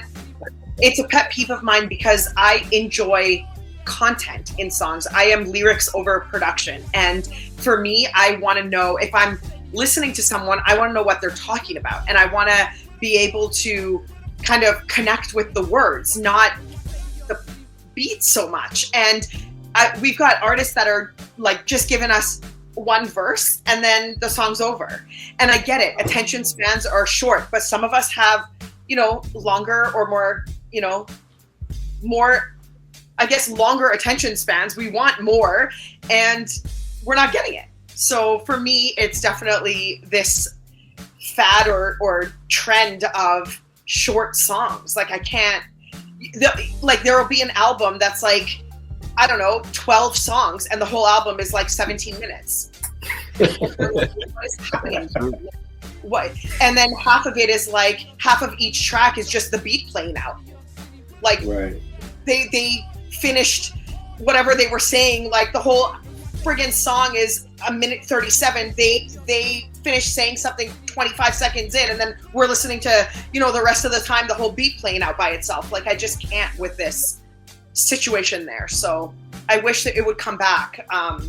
But yeah. I think the sad part is, from what people say with the streaming, like, Vake, what is it? The shorter song, the more streams you get. And with that, stream this far in, you want people to stream the whole song so it counts. And I totally get that. And I am not here to say anything negative about how people want to monetize and be efficient with that. I think I love that they've kind of figured it out, but I just wish, it's just a personal pet peeve. That's why I said it's a personal pet peeve of mine. I think it's a problem. I mean, at the end of the day, here's the thing that I have to get, because I don't know if y'all saw, did y'all people Meg Thee Stallion's new album just got 400,000 streams removed because I guess Spotify realized that it looked like it was bots or whatever like that, so they removed the streams. I mean, I'm just intrigued about this whole streaming thing. I want to see receipts. I want to see a nigga who's, of course, not Kendrick's level, but somebody who's Vake, who's under Kendrick, but you're bigger than Sky Zoo. Who would we put in that? Wale, like that. I guess Wale still makes music, I guess. So I would want to see his streaming numbers. How much are y'all really making? Because I feel we're doing all of this tap dancing and shucking and jiving for streaming, but then they're not making no money streaming. So it's what you gonna say, babe? I was gonna say I think it's certain artists who do that for streaming because maybe that money is something to them. Versus somebody who, is insignificant compared to whatever other way they're getting their money. Because I don't think everybody does that. I think that's kind of been a trend with more, I guess, underground artists that have been doing that because somehow it's just, been more lucrative for them as far as listening. And sometimes it's not even the money, right? If you make the song shorter and people listen to it more because it's a quick listen, you may not make a lot off of that, but you can go and crack a deal to say, I have this certain number of streams, right? For example, when I was doing content or being the chief content officer, when I was doing analytics, right? I knew we didn't have the biggest YouTube channel or the biggest Facebook fan base, but to give a bigger number, I would say, 300,000 across all of our social media platforms, because it was the bigger number than saying, 10,000 on Twitter, because somebody be like, well, shit, my son got more than that.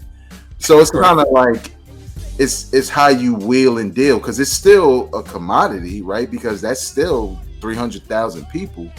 But it depends on who the artist is. And a lot of them use bots because Megan Thee Stallion have no traction for this album. So they try to create some by, having a headline, and Spotify was like, nope, we're not doing that shit. So right. And I think the hard part too, P, even going back to the marketing plan and how hard it is nowadays, because now I see really indie artists trying to mirror what the bigger artists are doing. And it's kind of you can't do that shit. It was something that a new guy started at my job, and I was talking to him and I told him something, and I was like, nigga, don't you try to do that shit. I can do that. You can. Do not fuck around and get fired because of trying to file. And I tell all my volunteers that shit. The way I talk to my kids, please do not try to talk to my kids the way I talk to my kids, because you will get punched in your mouth. So I'm giving y'all the heads up. So it's weird to me when I see these indie, but I get it. It's not weird because people don't know what to do. I think that's just the moral to the story. Everybody, there's no GPS, satellites are down. We're all trying to get somewhere and nobody knows how to get there. So people are just trying to they're driving in circles. They're driving off cliffs. They don't know how to sell records. So it's fuck it. Let me try and do what Griselda's doing. Let me drop a project every other month. And I'm like, bro, I haven't even listened to your last 2 projects and you got something new out again. Or, you're trying to make songs that are 1 minute. And it's I get it. It's when my kids tell me they're selling drugs. I get it, but I don't get it. I understand why you do it, but I don't understand why you do it, because you're either going to get shot or end up in jail. You know what I mean? So I think it's just all of this, just a lot of this comes back to people we don't know how to sell records anymore. We just did. We don't know. how do you do this? You know, and then who's going to invest the money into? And again, not trying to get in Com's pockets, but Com is probably sitting on a nice rack of money. So I'm sure Com has a good. I'm sure Com could be like, yo, I'm gonna take 10K and just get us out there, man. I'm gonna just put that upfront money up there. Don't worry about if I get it back. Com may make $850 a movie. Like, I mean, again, I'm not trying to be in nobody's pockets, but like I was trying to explain to one of my kids, like, yo, told him, I said, bro, if you had $20, would you give a bum $1? He was like, fuck yeah. I'm like, so if you had 20K, would you give me 1,000? It's like, I don't know about that, kid. I'm like, damn, I done known you my whole life. You know what I mean? I done helped raise you, but I'm like, it's the same equivalent. Like, if you got 20K, 1,000 shouldn't hurt you. You know what I mean? So if you come get $850 for a movie, you know, man, just take out, you walk away with 6, 7, 650, 600. Maybe Com can say, yo, I'm gonna take 50K and put behind this, Pete. Don't worry about it. I got that. You know, I'm gonna call in some favors. I'm gonna call in some of these Hollywood producers I know. I'm gonna get us all over the place. We're gonna be on the road. We're gonna be, because my biggest thing is if there's no label, then who's paying for all this travel? You know what I mean? Who's paying for them to go on Sway in the morning? Who's paying for them to go to all these places? They was out in LA at the Roots picnic. Like, who's paying for these plane tickets? Who's paying for these hotels? Who's paying for the per diem? Like, somebody has to fit that bill. You know, and I've never seen Pete move this much behind the project before. You know what I mean? So again, I just think that Com thing just, hey, what Nino say? Money talks and bullshit run the marathon. So I feel you on that. The next thing I got, musical interludes that nobody spits on. This has been a pet peeve for me since the days of Pete Rock and Premiere. When you just hear these beats in between the beats and you're like, oh, why ain't CL on that? Or why ain't Google on it? There's this beat, vague. Everybody, I don't know if y'all remember this beat. Group Home album, right before Baby Paul comes on. They're at a dice game. And it's this, like this crazy beat. And I'm like, yo, how is nobody spitting on this? 92 interlude off of Daily Operation. Man, the first time I heard that, I was like, yo, what are you doing? And then, like, you know, I think years later we got it when Heavy D spit on it, but it was like, man, that's 6 years too late, bro. We wanted that, you know, back in the 90s, you know what I mean? Or I wanted the interludes Sadat X used on Wild Cowboy from Escape from New York, but it's just like, man, all these interludes that nobody spits on, which I will give NX Worries props for, because they'll have interludes on their, like, EPs, and I'm like, yo, that beat is crazy. Then the album comes out, and then Anderson .Paak is rapping on it. And I'm like, oh, this, like, so I did like how they do that. So that's my thing. And yeah, so that's why I got vague. What you got for your next joint? This is kind of new as a result of this battle with Kendrick and Drake. But people starting to confuse battle rap with actual beef by referring to it as a beef, and then people like Questlove lifting a skirt to say, hey, we don't want the violence to happen. Shut your bitch ass up, nigga. This, like, did you just get here? Like, with hip-hop, like, I hate the fact that people forget, and it still happens to this day. It's happening with this battle, but people have to realize MCs are competitive, and that's all a battle is. It's a competition. It's gonna come with some, you know, some what they call in battle rap today, like some personals and stuff like that, some real world stuff.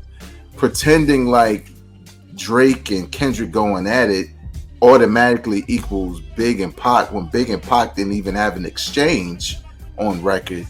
It's ignorant.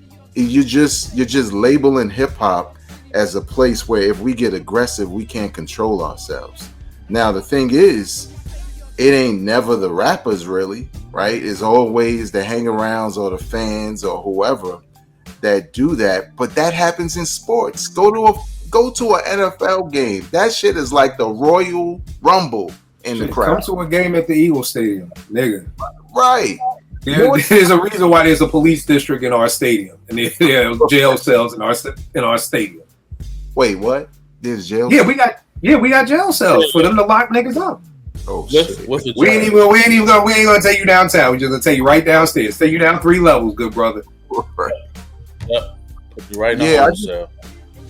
Yeah, I just think that's crazy because he wasn't the only one.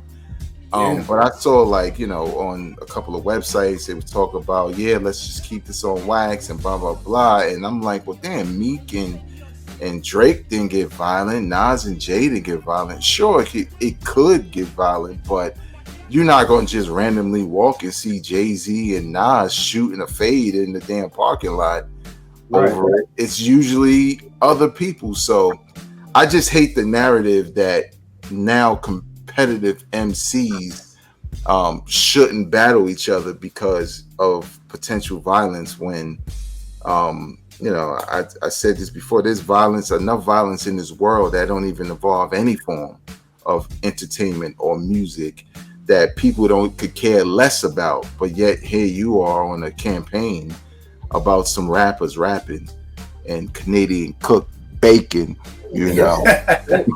That's homie trying to act smarter than thou, like he's the authoritative voice for all things hip hop. Like, how about you shut the fuck up and go play some drums, nigga? Yeah, I mean, let's talk about him playing the drums on the I think it was Jay-Z. Yeah. Like, come on, we ain't forgot. We was outside, bro. Stop it. Like, you can act all smarter than thou to the white folks, man, but stop it, bro. Come on. Right. That's a whole. The sad part is however it's happened, he has been appointed the voice of hip hop. Like, you know what I mean? Whether it's the Roots or it was the joint, the documentary he won the Oscar for. It's just like right now he's the taste of hip hop. So it's like anybody. It's all things black and it relates to music. Because I've seen him on. I was watching the something about the '60s yesterday, and he was on there talking about Woodstock. I think I'm like, okay, bro. Yeah. And I mean, the sad part, Vegas, even when I saw people saying that, it kind of was just like, yo, but Biggie and Pac wasn't no rap beef. Like, that's the problem. This was some street shit that just so happened they were rappers. So y'all are mixing two totally different things together. Like, this shit didn't start off on wax and it ended with both of them dying. This shit never went to wax, really. I mean, it went to, but it didn't get started on wax is what I mean by that. But yeah, so that's crazy. Bro, what you got up next, bro? I got when a artist you're looking forward to an artist and you get the track list and it's a feature on every song. So I got that. It turned into a compilation. You know what I'm saying? Yeah. Like I'm cool with some that's cool. Like, oh, this person on it, that's cool. But like every song, bro, like really? And then it's like people that don't even make sense. It's just like I don't want to hear this shit now, man. Like, I'm disappointed now. I ain't even. But I saw that Ghostface lineup. I was like, nigga, it's a feature, and it said many more to come. I'm like, nigga, this ain't no club. Like you inviting people to the party. Like, nigga, many more to come. Nigga, who else can fit? Nigga, it's a person on every damn song. Who else is left? And then when I saw a feature in Ja Rule, I'm like, oh fuck. Where are we going with this? So I feel your pain, man. I feel your pain on that, man. Busta's album was one like that. I didn't even bother to listen. Because I didn't hear anything good about it. Busta's last album. Oh yeah. I said, what the I'm like, all right, man. Busta Rhymes featuring take Offset, and I'm like, what the I don't want to. No, I'm cool, bro. I'm good, bro. I'm good. You know, like every song though, every single song. That's not an album. That's a compilation, bro. Like, you might as well. To me, so that drives me crazy, especially from an artist you're looking forward to hearing. You know what I'm saying? The problem with that, bro, is it just goes back to like back in the mid 2000s where it was like you wanted to be you had to get a song for somebody from every region. You know what I mean? So when you went to tour, you had a song that you could perform. So it's like, yo, we gotta get a song with Nelly when we in St. Louis. We gotta get a song with somebody in ATL. We gotta get a song with somebody in Houston. And I remember, I think that was a Jesus Piece Games album. I was like, yo, there's literally a feature on every single song. And the album wasn't bad. Like, that's the thing with Game. Game actually has a good discography. Somebody told me Somebody told me he had the dopest. I was like, now you're jumping out the window. He has a very dope discography. I don't know if it's the dopest in hip hop, but but it was kind of like, okay. And then you start looking at it like, damn, this dude got a song with Common. Like, you have literally checked off every box. Like, I got the Boom Bap box, I got the West Coast box, I got checking all these boxes. And I think that's what somebody like Busta's trying to do, where it's like, damn, how do I stay relevant? I got to do this song with Benzino's daughter, and I got to do this song with such over here, and I got to do this song because I got to stay relevant. You know what I mean? So, or you end up looking like Red and Meth at Summer Jam, where Meth is like, I'm never performing again for this crowd. And I'm like, well, nigga, did you see everybody who's on the bill? I can't name one person on this damn bill. So, did you really think that they was gonna know who y'all was? Like, and I love Meth and Red's little dance steps, and they shit. Don't nobody want to see that shit who's 22. Don't nobody care about these two old niggas doing these dance steps back and forth. Us old niggas like, hey, look at them niggas doing their thing. Like, these young kids don't care nothing about these two niggas. Like, I don't want to see that. Banks said, I don't even want to see that shit. Why y'all dancing?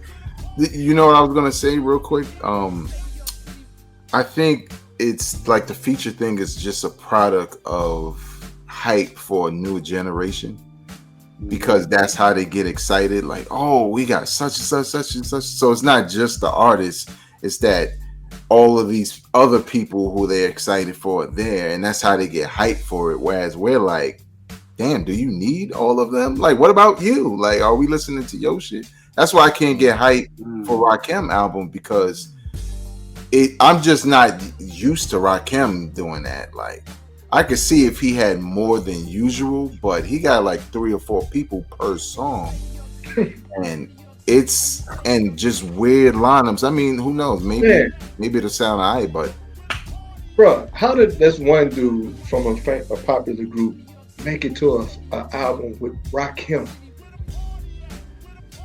You talking about Master Killer? Yes, I am. How'd you know? Yo, the wild part about that is it seemed like Rakim is like on some shit like, this is my Soul Survivor album.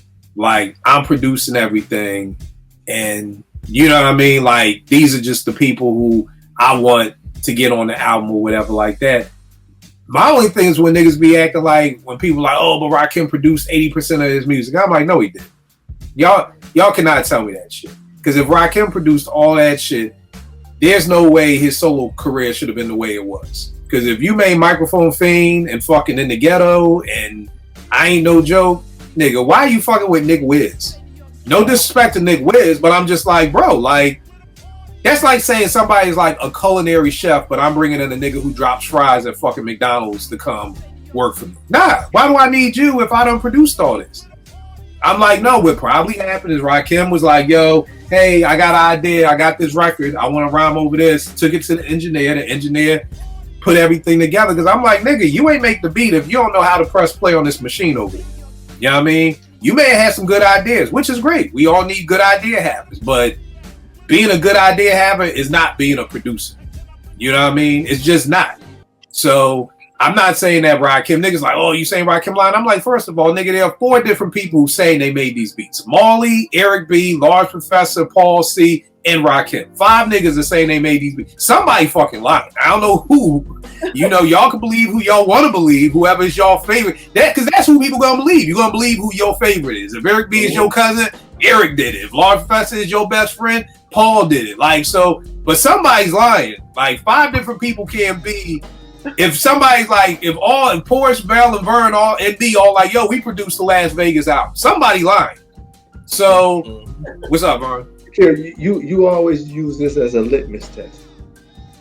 Okay, if this album was produced, okay, Dr. Dre didn't produce it all. So where's Mailman's Chronic?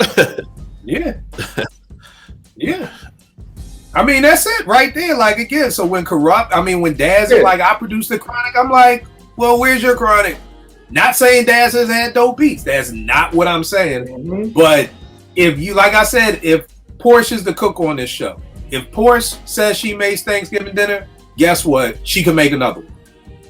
Like Jay said to Dame, you made Hove, cool, make another one. And we still waiting for Dame to make another Hove. Man, So again, it's that simple. If Portia's like, yo, I cooked this meal, okay, cook another one. If people are like, yo, Kill, you made that beat, make another beat. No problem. Pull the fuck up. I'll make it for you right here in front of you. I use this analogy at work with a client, and I'm not joking. And it was What's that if I use this Hove thing, like if you made Hove, make another one, and I use that exact example at work to a client. So I incorporate hip hop into work all the time. I'm just because, yeah, it was good. No, I mean that's the thing. So it's, again, I don't think Rakim is lying. I just think in the 80s, and for people watching who may not know, niggas didn't have equipment. So all you could really do in the 80s is say, I want to rap over this beat right here, give it to the engineer, and then the engineer did all the work. You know what I mean? So if that's co-production, that's cool. But I don't think bringing a record, like for instance, and Portia knows this from the Going Off book with about Cold Chillin'. Damn near everybody who worked with Marley was like, they made the beats because they brought the records. But here's the problem. Why didn't Biz's second album sound as good as Going Off? Because if you made all the beats for Going Off, then why aren't the beats on the second album as good? Same thing with Kane. Kane's second album sounds good, but Kane went out and got Easy Mo B and Prince Paul and other producers to produce for him. If you produce the first album, why you gotta go get other producers? Right. Same thing with G-Rap. So MC Shantz. So again, all these people who are like, no, I did the beats on the first album because I brought the records to Marley, then why don't y'all second albums sound as good as the first fucking albums? Again, it's just, this is where we got to get away from the analytics and just get back to the eye test. When watching a basketball player, I saw Steve Francis too, and I was like, that nigga nice. I didn't need no analytics. I didn't need to see the stat sheet. I just was like, this nigga Steve Francis nice. The problem is now niggas can't even look or hear anything to say, oh, that I didn't need Beats Rhymes to like to tell me Q-Tip made them beats. I heard what Tip was doing when he produced by himself, and I heard what Ali was doing when he did by himself, and I was like, oh, that nigga Q-Tip made all the beats. Just listen. Just open your fucking ears and listen. But you can't sit. So Marley was doing something, because that second Biz album, I tell you, is nowhere close to going off. Nowhere. Yeah, you didn't need no analytics to show wins versus replacements to understand. Right. I hate right. Yeah. And again, if the G-Rap album and the second Kane album are dope, but they had other producers. Why did you have to go out and get other producers if you produced the first album? You shouldn't have had to go get nobody. So again, you know, not saying Rakim didn't do it, but I just think we all have a different word for the word produce. It takes a lot more to make a beat than just bringing an album. Same way, it takes a lot more to do to cook Thanksgiving dinner than just bringing in some chicken and some fucking macaroni and all the ingredients and everything like that. You still need somebody to cook it. I told my man this. I double dog dare you to go get all the food for Big Mama for Thanksgiving, and she sit in that kitchen for 12 hours and cook. And then at Thanksgiving, everybody saying, oh, thank you, Big Mama. I double dog dare you to jump up and say, she ain't do shit. I made the meal. And see what the fuck happens to you. So there you go. Veg, what you gonna say? I was gonna say, like, a prime example for myself, at least, is a song that I did with shout out to Ak, that I did with Ak, called Ak and Satani, called Superheroes, right? I basically found the sample because I had the idea for the song. Don't ask me why I was watching it. Human Tornado with Rudy Ray Moore. And I was like, damn, that sounds like a superhero theme, but on some pimp shit. And I knew what the beat could sound like, but I gave it to the guy who could do it, who also had the ear. And I just told him, yo, it sounds like this, that. And yeah, we worked, and I'm like, oh, can you leave some of this? Because that keeps the essence and whatever. But never would I say I produced it, right? Like, yeah, maybe I helped bring the idea out, but at the end of the day, he had to make it happen. If he can't make it happen, it doesn't happen. You know what I'm saying? So I think in a lot of ways, back then, they were looking like, well, if I found the sample and the thing that people like about the beat, I made the beat. But it's like, no, right? You can give me a great idea for a song. If I go write the shit, you didn't write it. like I did. Like, you know what I'm saying? And what I want people to understand is that I want people to get credit for what they do.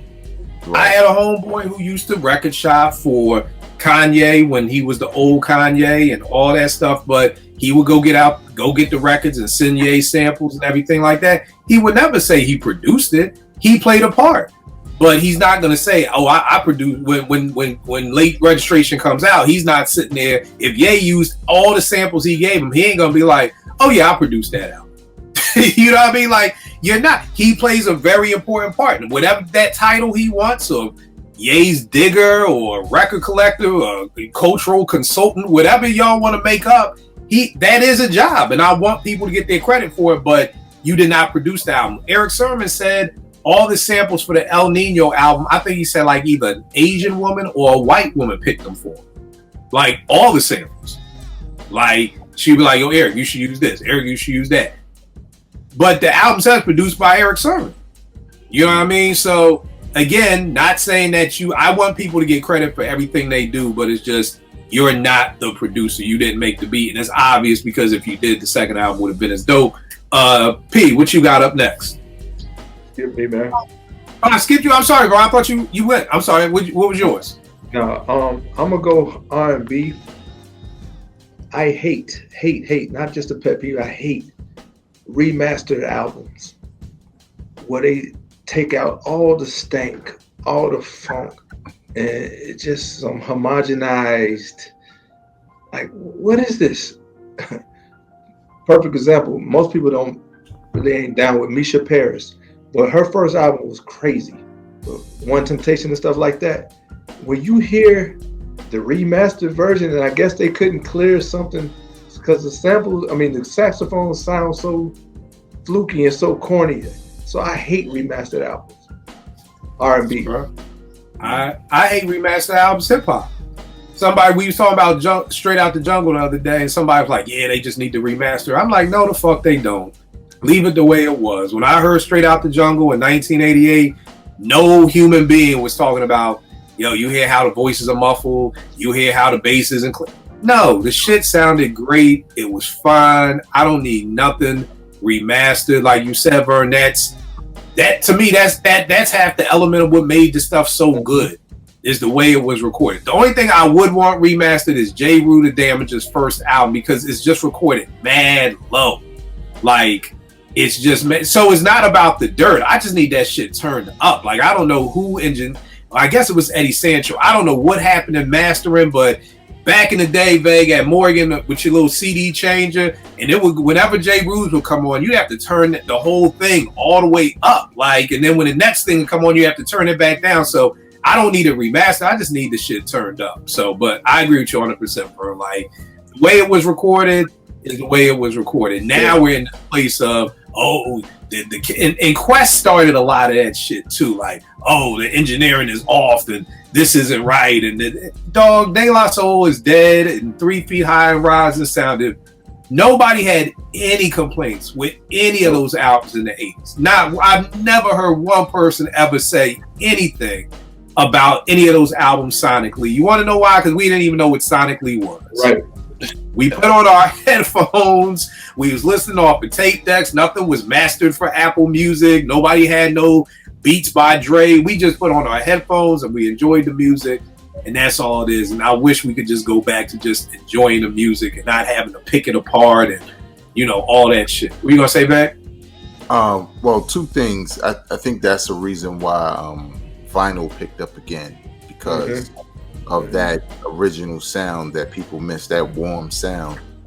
Because when I play like Marvin Gaye's I Want You, it's not the same as what's in my iTunes. I feel like, I'm not that I would do this, but like there's a black light somewhere and I'm about to sniff an eighth of coke off my sleeve. Like it just captures the sound of the time, if that's what y'all was doing during that time. But I like some remasters if they maintain that sound, but to your point, it's louder, or because the technology now is so different that some of those old albums sound worse digitally. Because if we were playing it on a cassette or record player, it was fine. It kind of matched the tech. But now it sounds like it needs to be turned up. Like, don't clean it up. Like, never clean up into the Beats Exchange. That's what I'm saying. Yeah.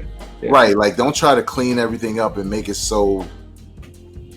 I was gonna say something else, but don't try to make it so clean that now it's crisp, because then you lose a lot of why we liked it in the first place.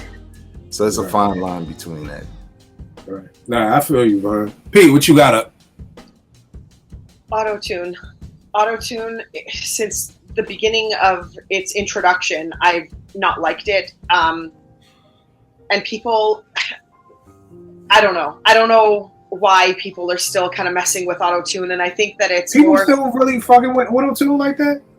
More of the independent artists that I've heard, some of them, like and I want to love it, but I just don't think that it's the greatest kind of option.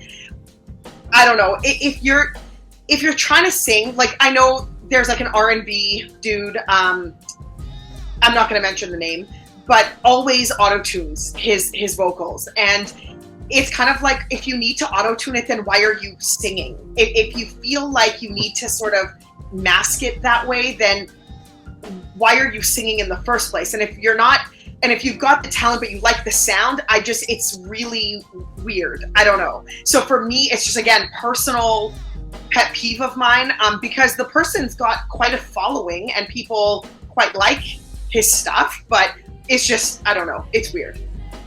I can tell you, Porsche, why they do it. I can't sing. I wish I could sing. So if I didn't mind the auto-tune and this would enable me to be able to sing and sound good, I would fuck with it. You know what I mean?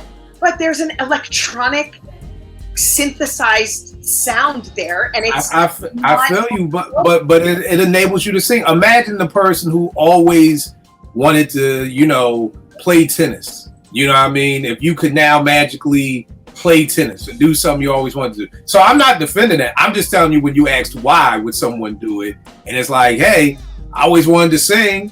Yo, Kill, go get on the auto-tune and make it happen, But it's kind of like if you wanted to play tennis and then you like get a robot and you're navigating the robot to like swing the racket for you. Racket. You're not actually, like, you're behind something that's doing this for you. It's not really you doing this. Like, it's just,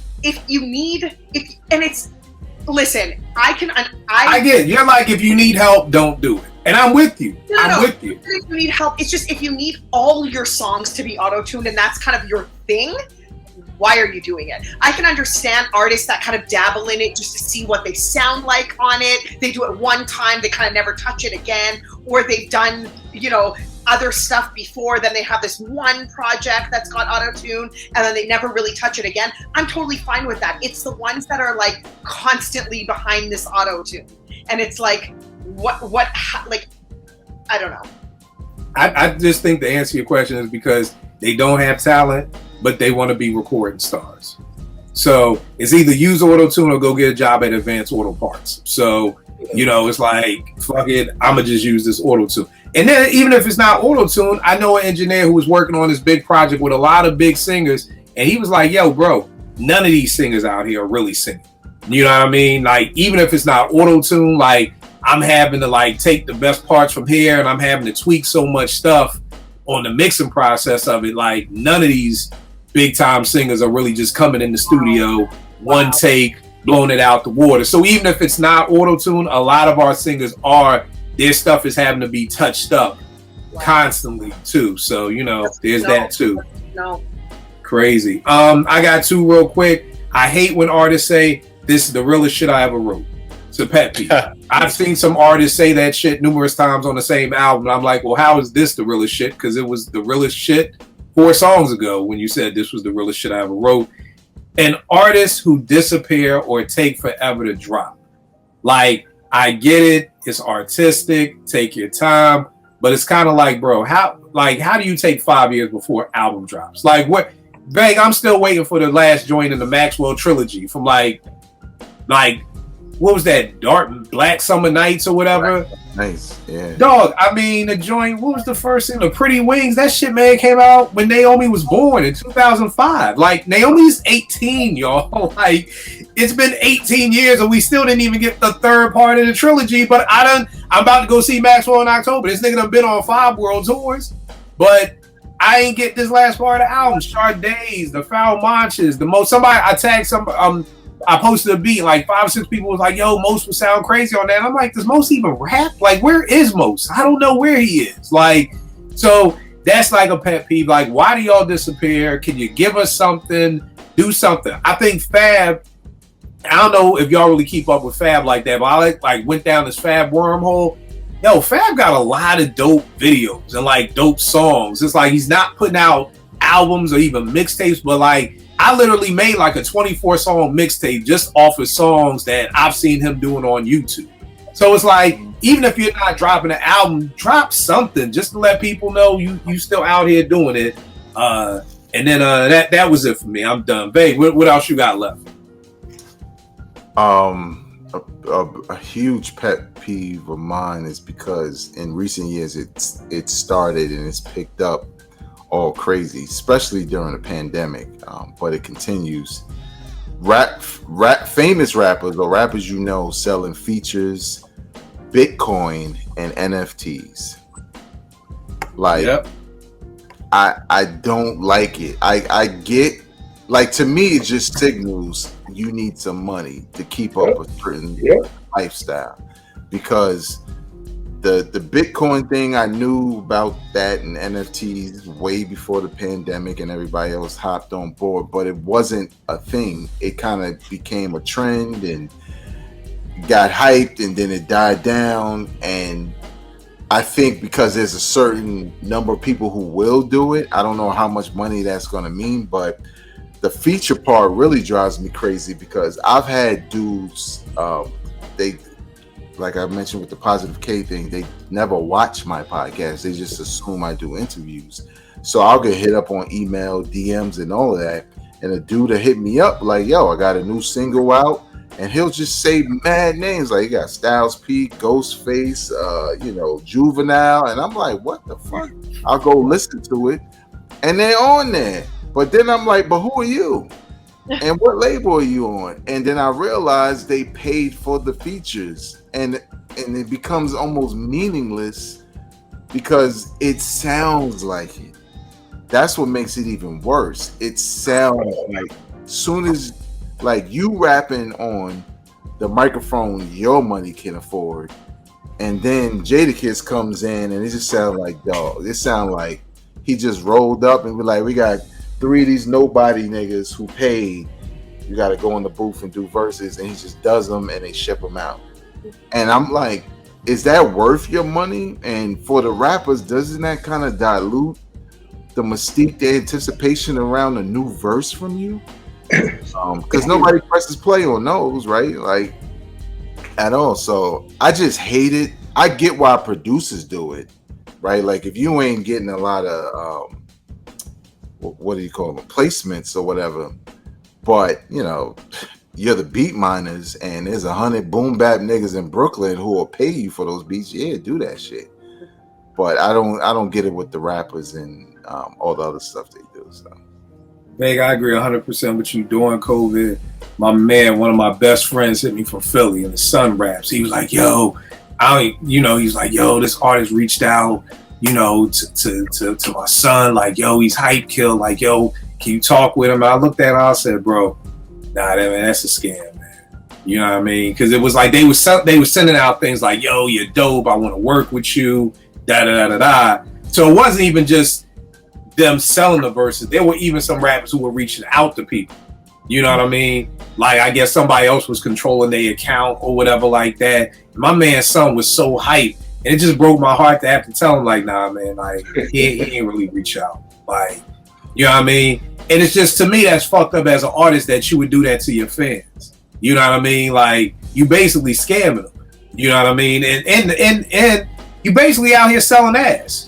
You basically out here prostituting, to be honest with you. You selling ass right now. Because it's like you said, Vake, the mystique was, yo, Mobb Deep got a song with Nas. Oh shit, they fuck with each other. Like there was this like I fuck with you type vibe. Yeah. Where now that whole vibe is going, I saw that starting like really with MySpace, when people could start buying verses and things like that, you know. And I would be seeing people's bios, and it'd be like producer for Sadat X and MOP, and I'm like, word, how I ain't never heard of you before, but it's because he's buying the verses from MOP and Sadat X and all of that in hopes that, again, of course, this goes back to the marketing plan, doing all that in hopes that then when another unknown artist sees that, they'll be like, oh shit, he's done tracks with Sadat. Not knowing he paid for them, that will then in turn get him more money on the back. And so everybody that's going on, whether it's like Porsche said, making up shit,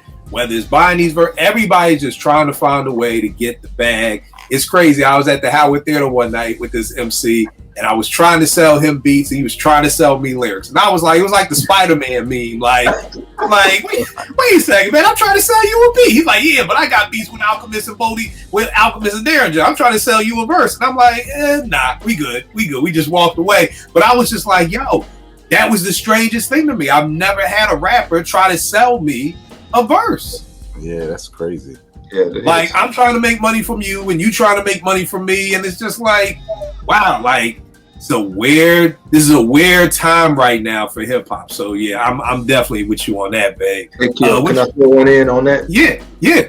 This might be unpopular, but for me, I don't want to see legacy artists selling themselves to say happy birthday. What are you talking about? On Instagram, bro, there are popular artists. Bro, please don't tell me. Yeah. They'll if you pay them a certain amount, yo, what's up, my man? I want to say happy birthday. You know, I won't say that some of the artists, but yes, they do that. Yeah. I had no idea. I thought the mighty had fallen. The mighty are gone. Like there ain't even no falling left. Like if you getting paid to send happy birthday shout outs, yeah.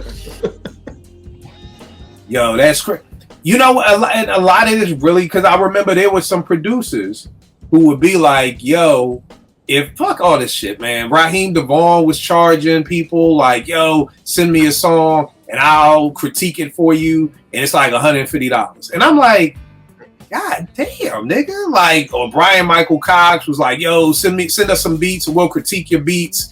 And, you know, it'll be $150 to $200. And I'm like, yo, this is where we at, y'all? Like, this is where we doing. Like, you really are taking advantage of these up-and-coming artists and these up-and-coming producers to be like, send me money. And are y'all really even going to listen to it? Are you really going to give them any constructive criticism? And that's, if y'all remember when Trey had done the remix on the Glory album, that's why I said you and Young Guru need to come on, and for all the producers who submit stuff to them, give feedback and do it for fucking free. You know what I mean? And I applaud them because they stayed on Instagram for like 3-4 hours, listen to every remix, and literally Guru gave every producer who sent their project in some good criticism on what they could do better, what he liked, and what he didn't like. And to me, that's where we've gotten away from hip hop, because that's what hip hop used to be. Hip hop used to be, I remember, I think it was Juju gave Q-Tip an MPC or somehow equipment would just roll. It would just change hands. It wasn't like, oh, okay, I'll sell it to you. Like, nah, nigga, I got an SP here. Take this MP. Or Little Mike, I need a turntable. He's like, oh, I just got a new technique. Take this. Like, niggas wasn't like, oh, I'll sell it to you. You know, Porsche, I still got this MPC 2000 over here. It's collecting dust, waiting on you. Like, there wasn't no, oh, I'll sell it to you. It's like, nah, just keep it moving. And we moved all away from everything that hip hop was to this, everything is about the bag. And it's just like, God, it's bad. And Veg, you're 100% right. During COVID, it was a lot of big rappers. A lot. DMX. Mm-hmm. I saw Fat Joe. I saw Benny. I saw a lot of rappers. And I was just like, wow, man. You know, but this same Fat Joe who's licking sneakers because he don't wear nothing twice, but now you out here, you know, selling verses. Like, yeah. Bro, what you got up left, bro? I got one more.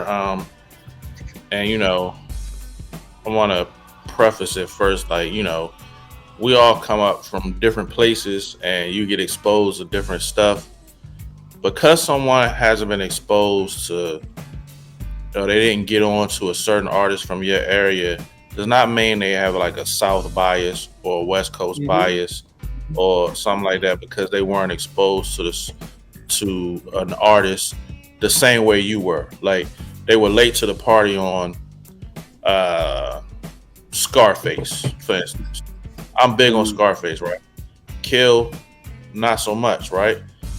I wasn't really exposed to Scarface either. I had a friend that happened to expose me to him. But if I didn't meet that person, I probably would have been late to the party on it. You know what I'm saying? It's just, we all, like, in Philly, certain stuff got to us and certain stuff didn't. It doesn't mean that the person has a bias against a certain region, something like that. I hate that. Like, whenever you say, oh, I don't really fuck with that joint like that, or I ain't hear it. Oh, you hating on it on the West Coast. It's like, nah, dog, it didn't get to me. Like, you know what I'm saying? So that's a pet peeve of mine. Like, they're always trying to attach that bias label to people just because they didn't get on to something from a different region. You know what I mean? You know what that shit is, man? Like my man Scully on Snowfall said, you gotta get that hate out your heart, nigga. Like, you got to. And that's what it is. It's just these niggas, I'm like, yo, go talk to a counselor, talk to your wife. Like, yo, I'm sorry New York did not accept you motherfuckers. New York did not accept Philly at a point. New York did not accept Jersey at a point. Yeah. We all had to fight. If you wasn't from New York, you had to fight to get heard in New York. You just had to do that shit. But at some time or point, you gotta let that shit go. I'm like, niggas, why are you West Coast niggas still talking about East Coast bias? Y'all winning right now. The fuck is you talking about? Nigga, why down south niggas still talking about East Coast bias? Y'all winning right the fuck now. First time I heard Maine on that nigga was from down south. I'm like, that nigga from Brooklyn? Like, so again, y'all winning. Let that shit go, y'all. It ain't, I said something like the other day, like, yeah, I ain't really fuck with DJ Quick. East Coast bias. God damn, nigga. If that's the first thing out your mouth every time, seriously. Like Scully said, man, get that hate out your heart, nigga. Like, that ass. Like, if a nigga said, yo, Kill, I don't like, we say, Vern? And get you some self-esteem. Everybody ain't gotta like you, man. Bro, if somebody from LA said they did not like Freeway, I swear to you on my daughter's life, the last thing I'm gonna say to you is fucking West Coast bias. My brain doesn't even go there. I would just be like, oh damn, you don't like Free? Oh, I think Free's dope. Nothing in my soul is gonna be like, West Coast bias, you West Coast motherfuckers don't fuck with it. First of all, why do y'all even care? Right. Yo, I don't give a flying. Yo, some boy got at me today. No, yesterday. And said, yo, 2024 could possibly be the greatest year in hip hop ever. We just had one of the biggest battles ever. We got Common and Pete Rock dropping. We got Primo and Nas dropping. I think he said Future dropped 2 albums this year. You know, something. And I was just like, bro, how old are you? Then he wanted to be like, oh, I'm old enough. Well, see, don't give me that. I'm old enough to do da da da da. The moral to the story is, I'm like, he was like, well, what year do you think? And I said 88. No, he said, tell me which year you think is the dopest year ever, and I'll debate you. And I'm like, nigga, I don't want to debate. Like, nigga, are you bored today at work? Like, I don't want to debate you. Like, I don't give a fuck what you think is the greatest year. I don't want to change your mind. Debating means I'm trying to get you to see I'm right. Nigga, I don't care what you think. You could think 2028 is the GOAT year of hip hop, and it ain't even come yet. I don't care. Why do y'all care if we're West Coast? Even if we was East Coast bias. Say we were. Everybody up here, we all East Coast bias. Why do you give a fuck? Why? Really explain to me. I'm really curious as to why that even matters to you.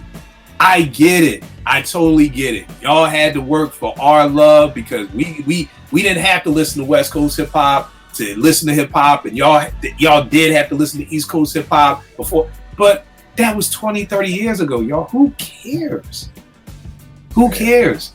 Like I said, and I'm not saying the hurt ain't there. I ain't saying if your father wasn't around, that hurt still don't hurt. But nigga, if that was 40 years ago, you gotta talk to a counselor, you gotta do something, but dead ass, you gotta get that hate out your fucking heart.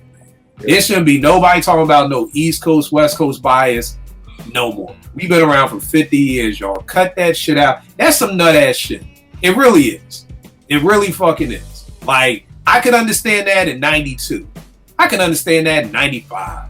Shit, I even give you 2000. But 2024, still talking about East Coast bias?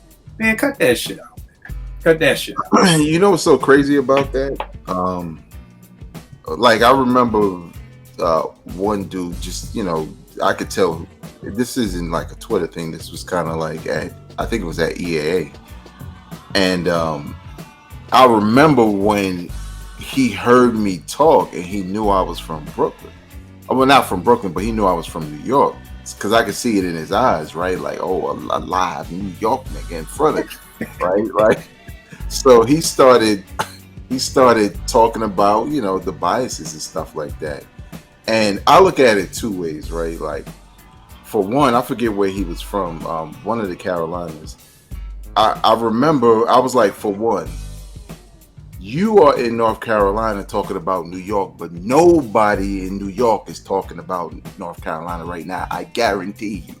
Unless they're from there or they have family there, because everybody in New York is not a native New Yorker. New York is filled with people from everywhere, you know, that moved there and become New Yorkers. So, like, that's another thing that people don't think about. Like, yo, he's from your parts, but he...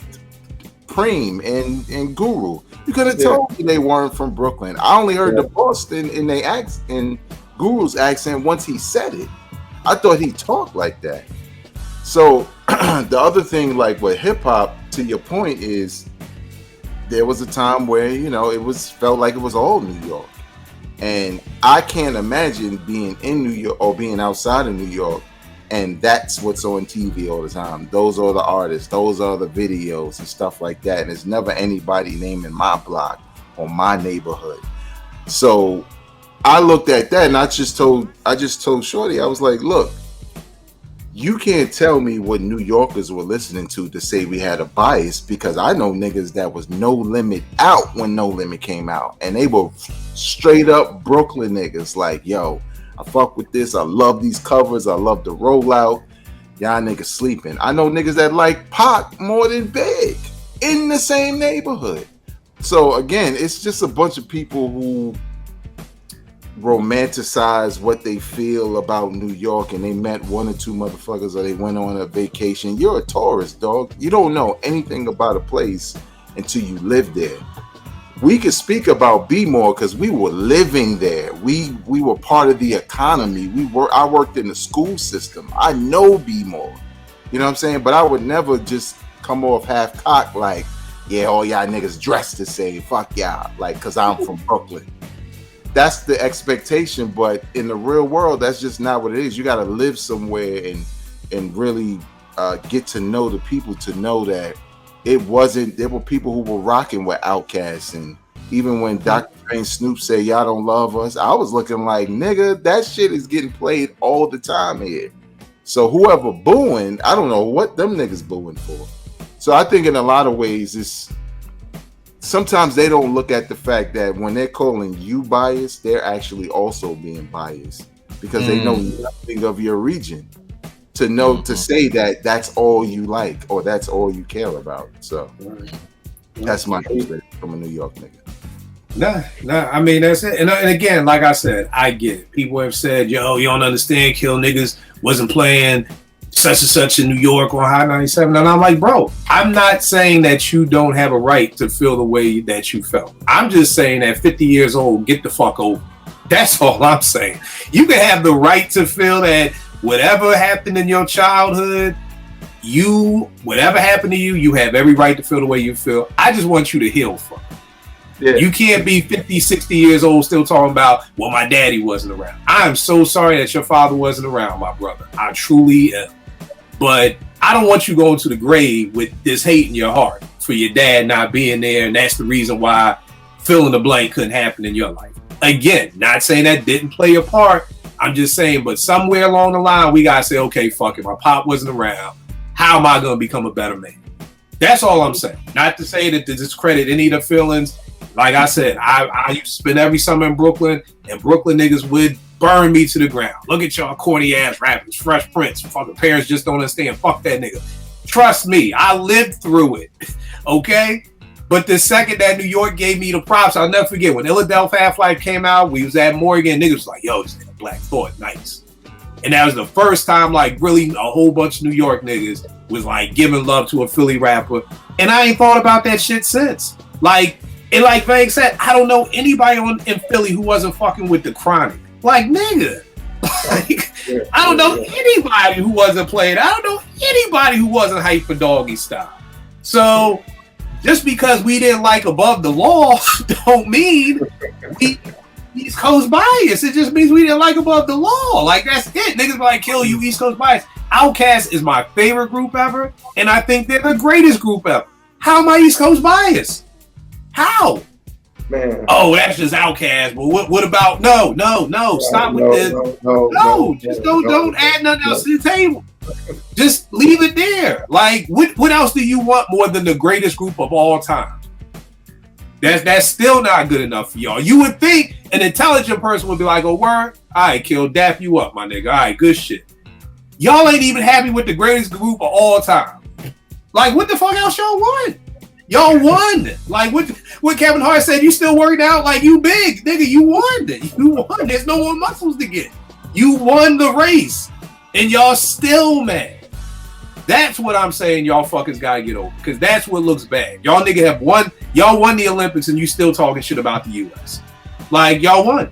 Get over it. What's up, man? I think what they want is a deep cut, right? Like, it can't be Outkast. Even though they're not from Philly, they're not from New York, it can't be them because everybody knows them. It has to be somebody that's right, so local or Raheem the Dream. Right. Right. It got to be somebody like that. But then I would ask them, like, well, please name me some Brooklyn nigga like Black the Gunshot around the corner that I don't know to prove you really like New York hip hop. Right. Because that's exactly what they want. They like, nah, I can't be Outkast. But weren't they getting booed at the Source Awards? And didn't Andre say the South got something to say? Like, what, you know, and if I say, yo, Niggas for Life is one of my greatest favorite albums of all time, it's like, yeah, but not them, somebody else. Like, what? I don't know what else to give y'all. Like, when is enough is enough. So, Abrel, all that to say, I agree with you wholeheartedly, because seriously, and with this 50th year of hip hop, and now we're in the 51st year of hip hop, we gotta let some shit go. We gotta let some shit go. And we gonna have to do a show on that. That's gonna be a show in itself. Like, after 50 years of hip hop, what is some nut ass shit that we gotta let go, y'all? Y'all gotta get this off of your spirit. You gotta lighten up. You can't go where God wants you to go with all this baggage weighing you down. Like, we gonna have to do a whole show about what you gotta get off your spirit, man. You gotta play Erykah Badu's Bag Lady. Yeah, we gotta play Bag Lady. Like, yo, what you gotta get off your? What you gotta get? I get it. We gotta get that stuff about here. Vern, what you got left, bro? I got when an artist becomes more of an activist than an artist, and they start making music to fit that artist. I mean, the activist bag. Like, they could just rap. I don't want to hear about your thoughts about Palestine. I don't care. Just spit some dope rhymes. I think you know what I'm talking about. But yeah. But yeah, that's a pet peeve. And I would say my last one is more on the fans. But moving the goalposts for your favorite artist. All right. Rappers been lying on the mic about what the drug exploits, the sex exploits since they started rapping. But the bridge is too far when Rick Ross was a parole officer. So now he ain't real. Nigga, most of these rappers ain't real. What are you talking about? Yeah. I brought that up the other day when we were talking about when we did the episode about you know, who gets in the Hall of Fame. And it was like, you know, who's like, what are the boxes you have to check? Because when the dude was like, Fat Joe should be in the Hall of Fame, and I'm like, okay, well, what's your criteria? And the problem is most people don't have a criteria for anything. It's just, if I like you, you in the Hall of Fame. If I don't like you, you're not. And I'm like, well, that's not fair. Like, you know what I mean? So I feel you. It's almost just like it's a constant movement of the goalposts. Like, Fat Joe's in the Hall of Fame, but Eminem's not. Like, what Hall of Fame are we working for? Like, you know what I mean? Or like, Fat Joe is on Mount Rushmore, but like Jay-Z isn't. Like, this is now just coming down to who you like and who you don't like, you know? So, like, at the end of the day, nobody cares about being fair. Porsche, let them know where they can get at you, sis. On Twitter. Oh, hold up. You know what? I'm sorry. I got one more quick question. I want to hold y'all because the bewitching hour is almost upon us. It's almost upon us, so we got to get ready. Do y'all think Drake can come back from this? I hope he doesn't. Okay, I'll answer it two ways. Yes, he can come back from it because most of his fan base ain't true to what we hold as standards or guides to anything anyway. So they ain't trying to be true, keeping it real and true to hip hop. So he can come back to them. I wish you wouldn't, but. Because I mean, this Kendrick song is everywhere. Like, I mean, you gonna have HBCU bands every homecoming. Not Like Us is gonna be like that is going to be played. It may be played at PWIs. I may go to a Maryland game and hear them playing Not Like Us. So this ain't just HBCUs. But do you think Drake from what? I mean, it's everywhere. I'm like, turn on the BET Awards. Taraji Henson's doing it. Like, can Drake come back from this? I think he can, but not in the way he probably would want to. And I think especially if he stays away from, GOAT talk and, being the best kind of situation, like, just stay away from that conversation, because this song, like you said, is going to be the HBCU season, so it's going to go crazy then. And the shit is going to win awards because the video is incredible. So that's a MTV Video Music Award. You could book that, and then there's talk about the Grammys also possibly being there. So he needs to take the rest of the year off. I mean, Kendrick told him headshots. Oh yeah, you better wear a helmet like Daft Punk. That shit is true at this point. But I think all he has to do is what I like about Drake is not really the rapping.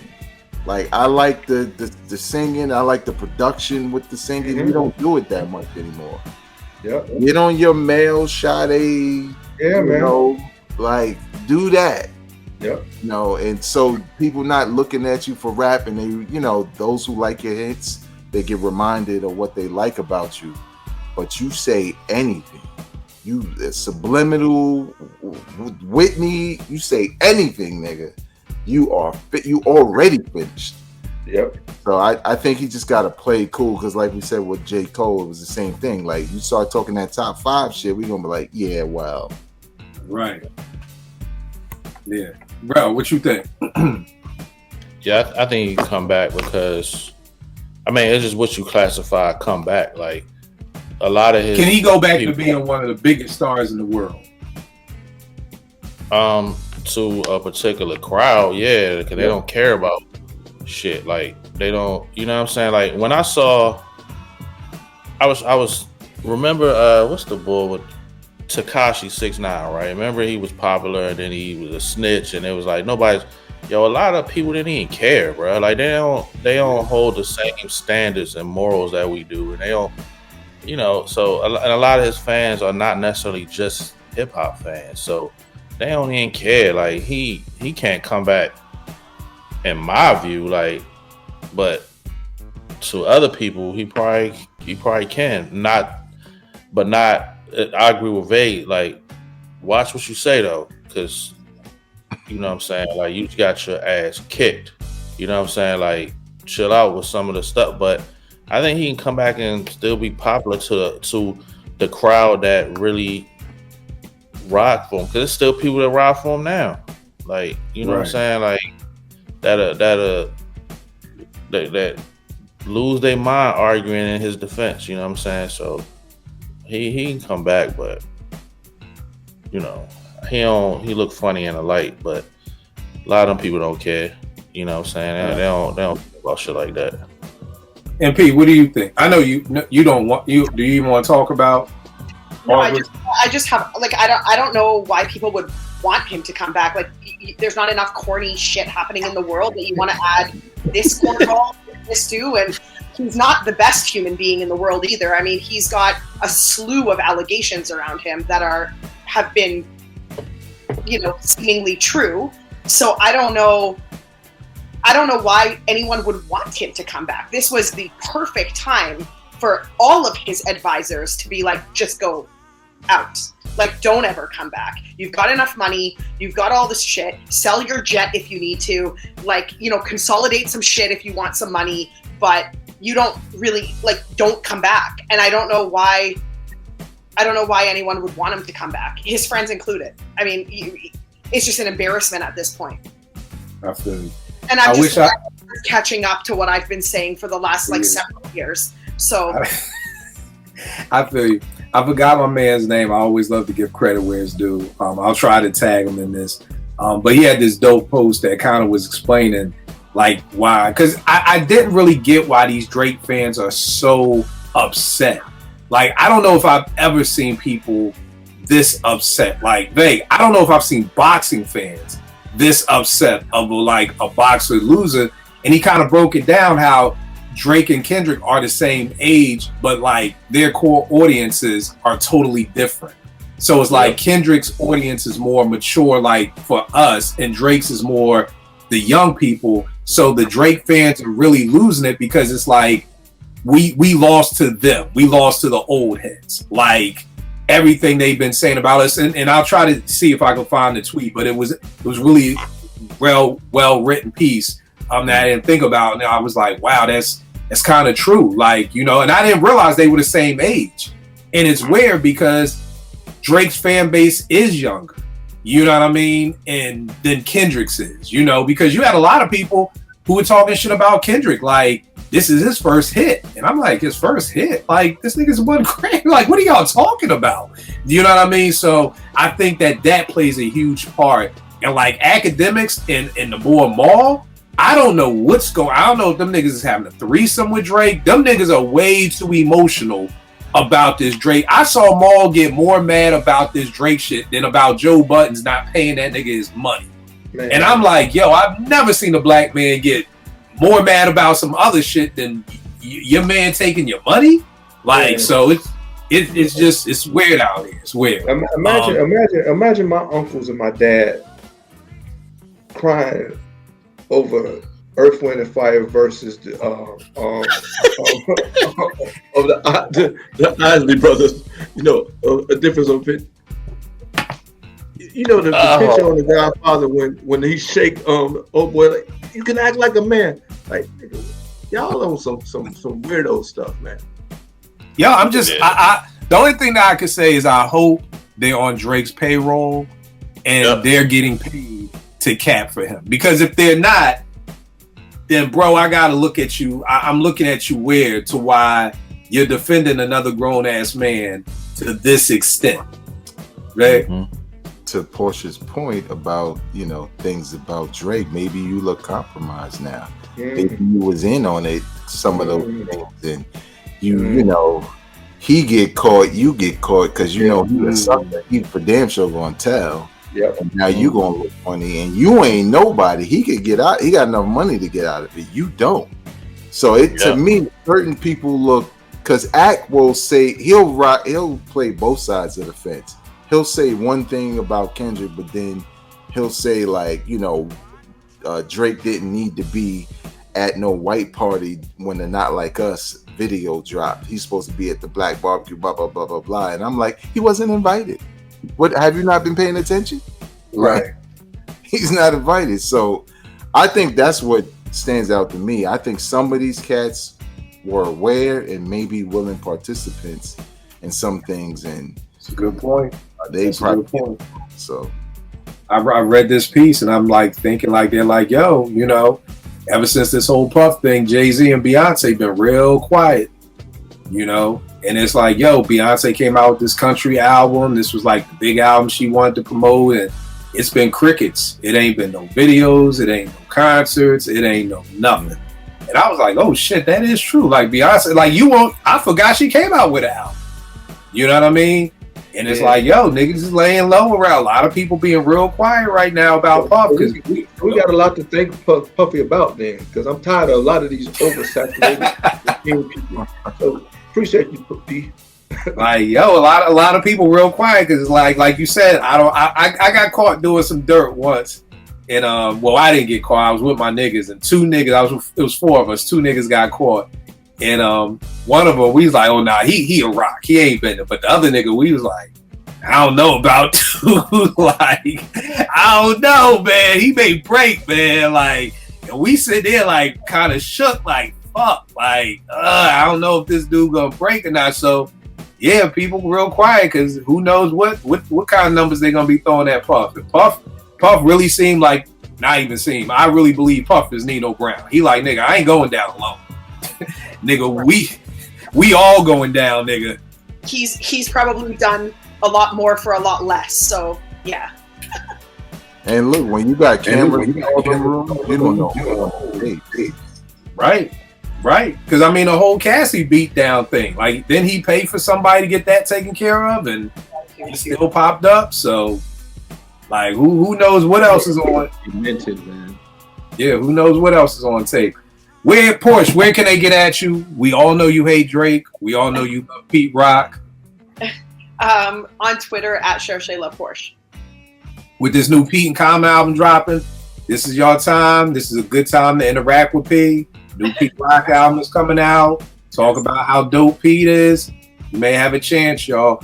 Well, what's going on, man? What we cooking up? When's the album coming? Yo, August 9th, the album. It's Not You, It's Me. It's coming. I gotta talk to you too, Kill, about something about the first single. So we'll talk off this drink. Right. But yeah, August 9th. I got my man Vegas on there. You know what I mean? We talking some fly shit on there as always. So yeah, it's coming out August 9th. Real soulful album. Check it out.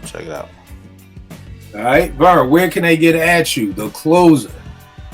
At V the Lone Closer on Instagram, V Chandler 10 on Twitter or whatever they call it now. Right. Veg, what's up? What we got in the tank out right now? First of all, let me give some props to Vern because he put up an Instagram post like a while ago, like his stats. And I was like, this shit look impossible. Like, how old is he? How old you have to be to sell that, close on that many homes? I was like, damn, can I come work with you? Because hey, man, hey, easy money. Like, appreciate you, brother. Yes, yeah. So me and Kill working on an album. Actually, is damn near done, called Bed-Stuy Vintage. We put out 2 EPs, volume 1 and 2, 3 songs apiece. Rel is featured on the second one. Both are out now at Vegas World, inc.bandcamp.com. The album will obviously include those 6 songs, but I got another 5 that'll be on the album. And the whole idea behind the album was 2024 is 30 years of me rapping. You know, I started rapping in 1994. I realized like, oh wow, you know, I've been doing this for 30 years. So, you know, God would kill. He gave me some dope beats, put some stuff together, and it's probably, because I've always done boom bap stuff, but it's a song here and there, but it's probably the most boom bap bars kind of album I've ever done. And it's really dope, and we got some dope shit. And I'm talking to a couple of niggas. Some of y'all niggas, I watch y'all feeds, I listen to y'all music and shit, and I'm just like, you know what? He's not better than me. I'm from that era, nigga. I'm from that era where we hate on you, nigga. We don't care who the fuck you are. You know, I'm from that era. Like, you ever been around somebody and your man just be like, who's this? And point right in the dude's face? I'm from that era. You know what I'm saying? Well, you got to. He sounds like Mitch. Right. Well, you got to do something. But you know, in just being competitive, and you know, a lot of guys who are doing it on the indie side, like shout out to I Am God. You know, where I just think it's just dope, right? They're not trying to do anything; they're just being dope with the bars. So, a lot of that inspired me to do that, and yeah, man, it probably dropped sometime in August. Once my man Woods, I'm just gonna call him out, Mr. Procrastinator. Nigga tell you he's not gonna procrastinate before he procrastinates. So I'm used to it, but I just need his verse, which is basically done, and then you know we'll line it up and put it out. So. All right, shout out to Woods. Shout out to Woods. You already know it is with me, Kill 889, Twitter, IG. You know, the timeline is the timeline, so you know it is what it is. Real quick, right around. Common Pete, what are you expecting, Vague? How many mics are you expecting from this? I'm kind of scared, man. I'm thinking I'm gonna hit play and I'm gonna be like, yeah, that was okay. Like, because I'm so hyped after hearing some of those singles that I'm feeling like, did I just hear the best? I wish I didn't listen to that many. Right. But you know, I'm wondering if I heard the best. So I think it's going to be difficult for it to be anything less than 4. All right. I'm expecting 5 from the gate. I'm expecting a classic right here. I'm expecting a classic. I don't think Pete has lost a step all these years. I think getting with Common, definitely. I think he understands the magnitude of if he knocks this shit out the park, that this can, you know, I agree with you, Porsche. People know Pete, but there's still a lot of people who, this new generation who doesn't know Pete, and there's a lot of people my age who think, like I said, Pete ain't done shit since him and CL Smooth broke up. So I think Pete, I feel like this is almost like B all over again. Like you had a hungry young Kanye and a Common who had something to prove. I feel like we could get that. Vern, what are you expecting from this album? How many mics? So my OG told me a long time ago about having expectations in your marriage. You set yourself up for disaster. I don't have any expectations.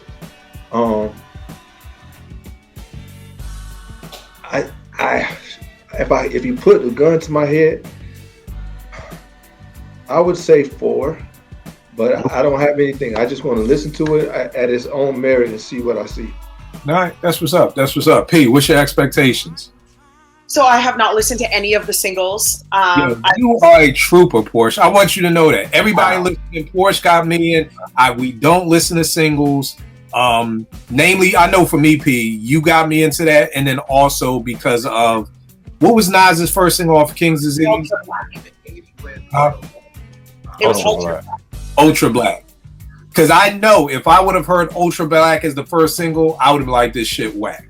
But when I heard it as the album cut, I was like, it felt right. So I was like, you know what? I don't think people are putting out singles the way I'm used to putting out singles. Like I'm used to Check the Rhyme. I'm used to Shook Ones. I'm used to these huge singles. Even with the NX Worries joint, the one with her, I'm like, Nate would be playing and I'm like, it's okay. But then I listen to it in the album and I'm like, yo, it fits the album. It's just not a good first single to like get me hyped. So that's it. But I had to break with this because I was like, you know, Common and Pete. I saw Common in the studio with Pete. I'm like, oh shit, this nigga ain't writing rhymes while he ain't shooting a movie. And then the mayor was like, nah, Common live in Brooklyn now. I'm like, oh shit, this nigga live in Brooklyn.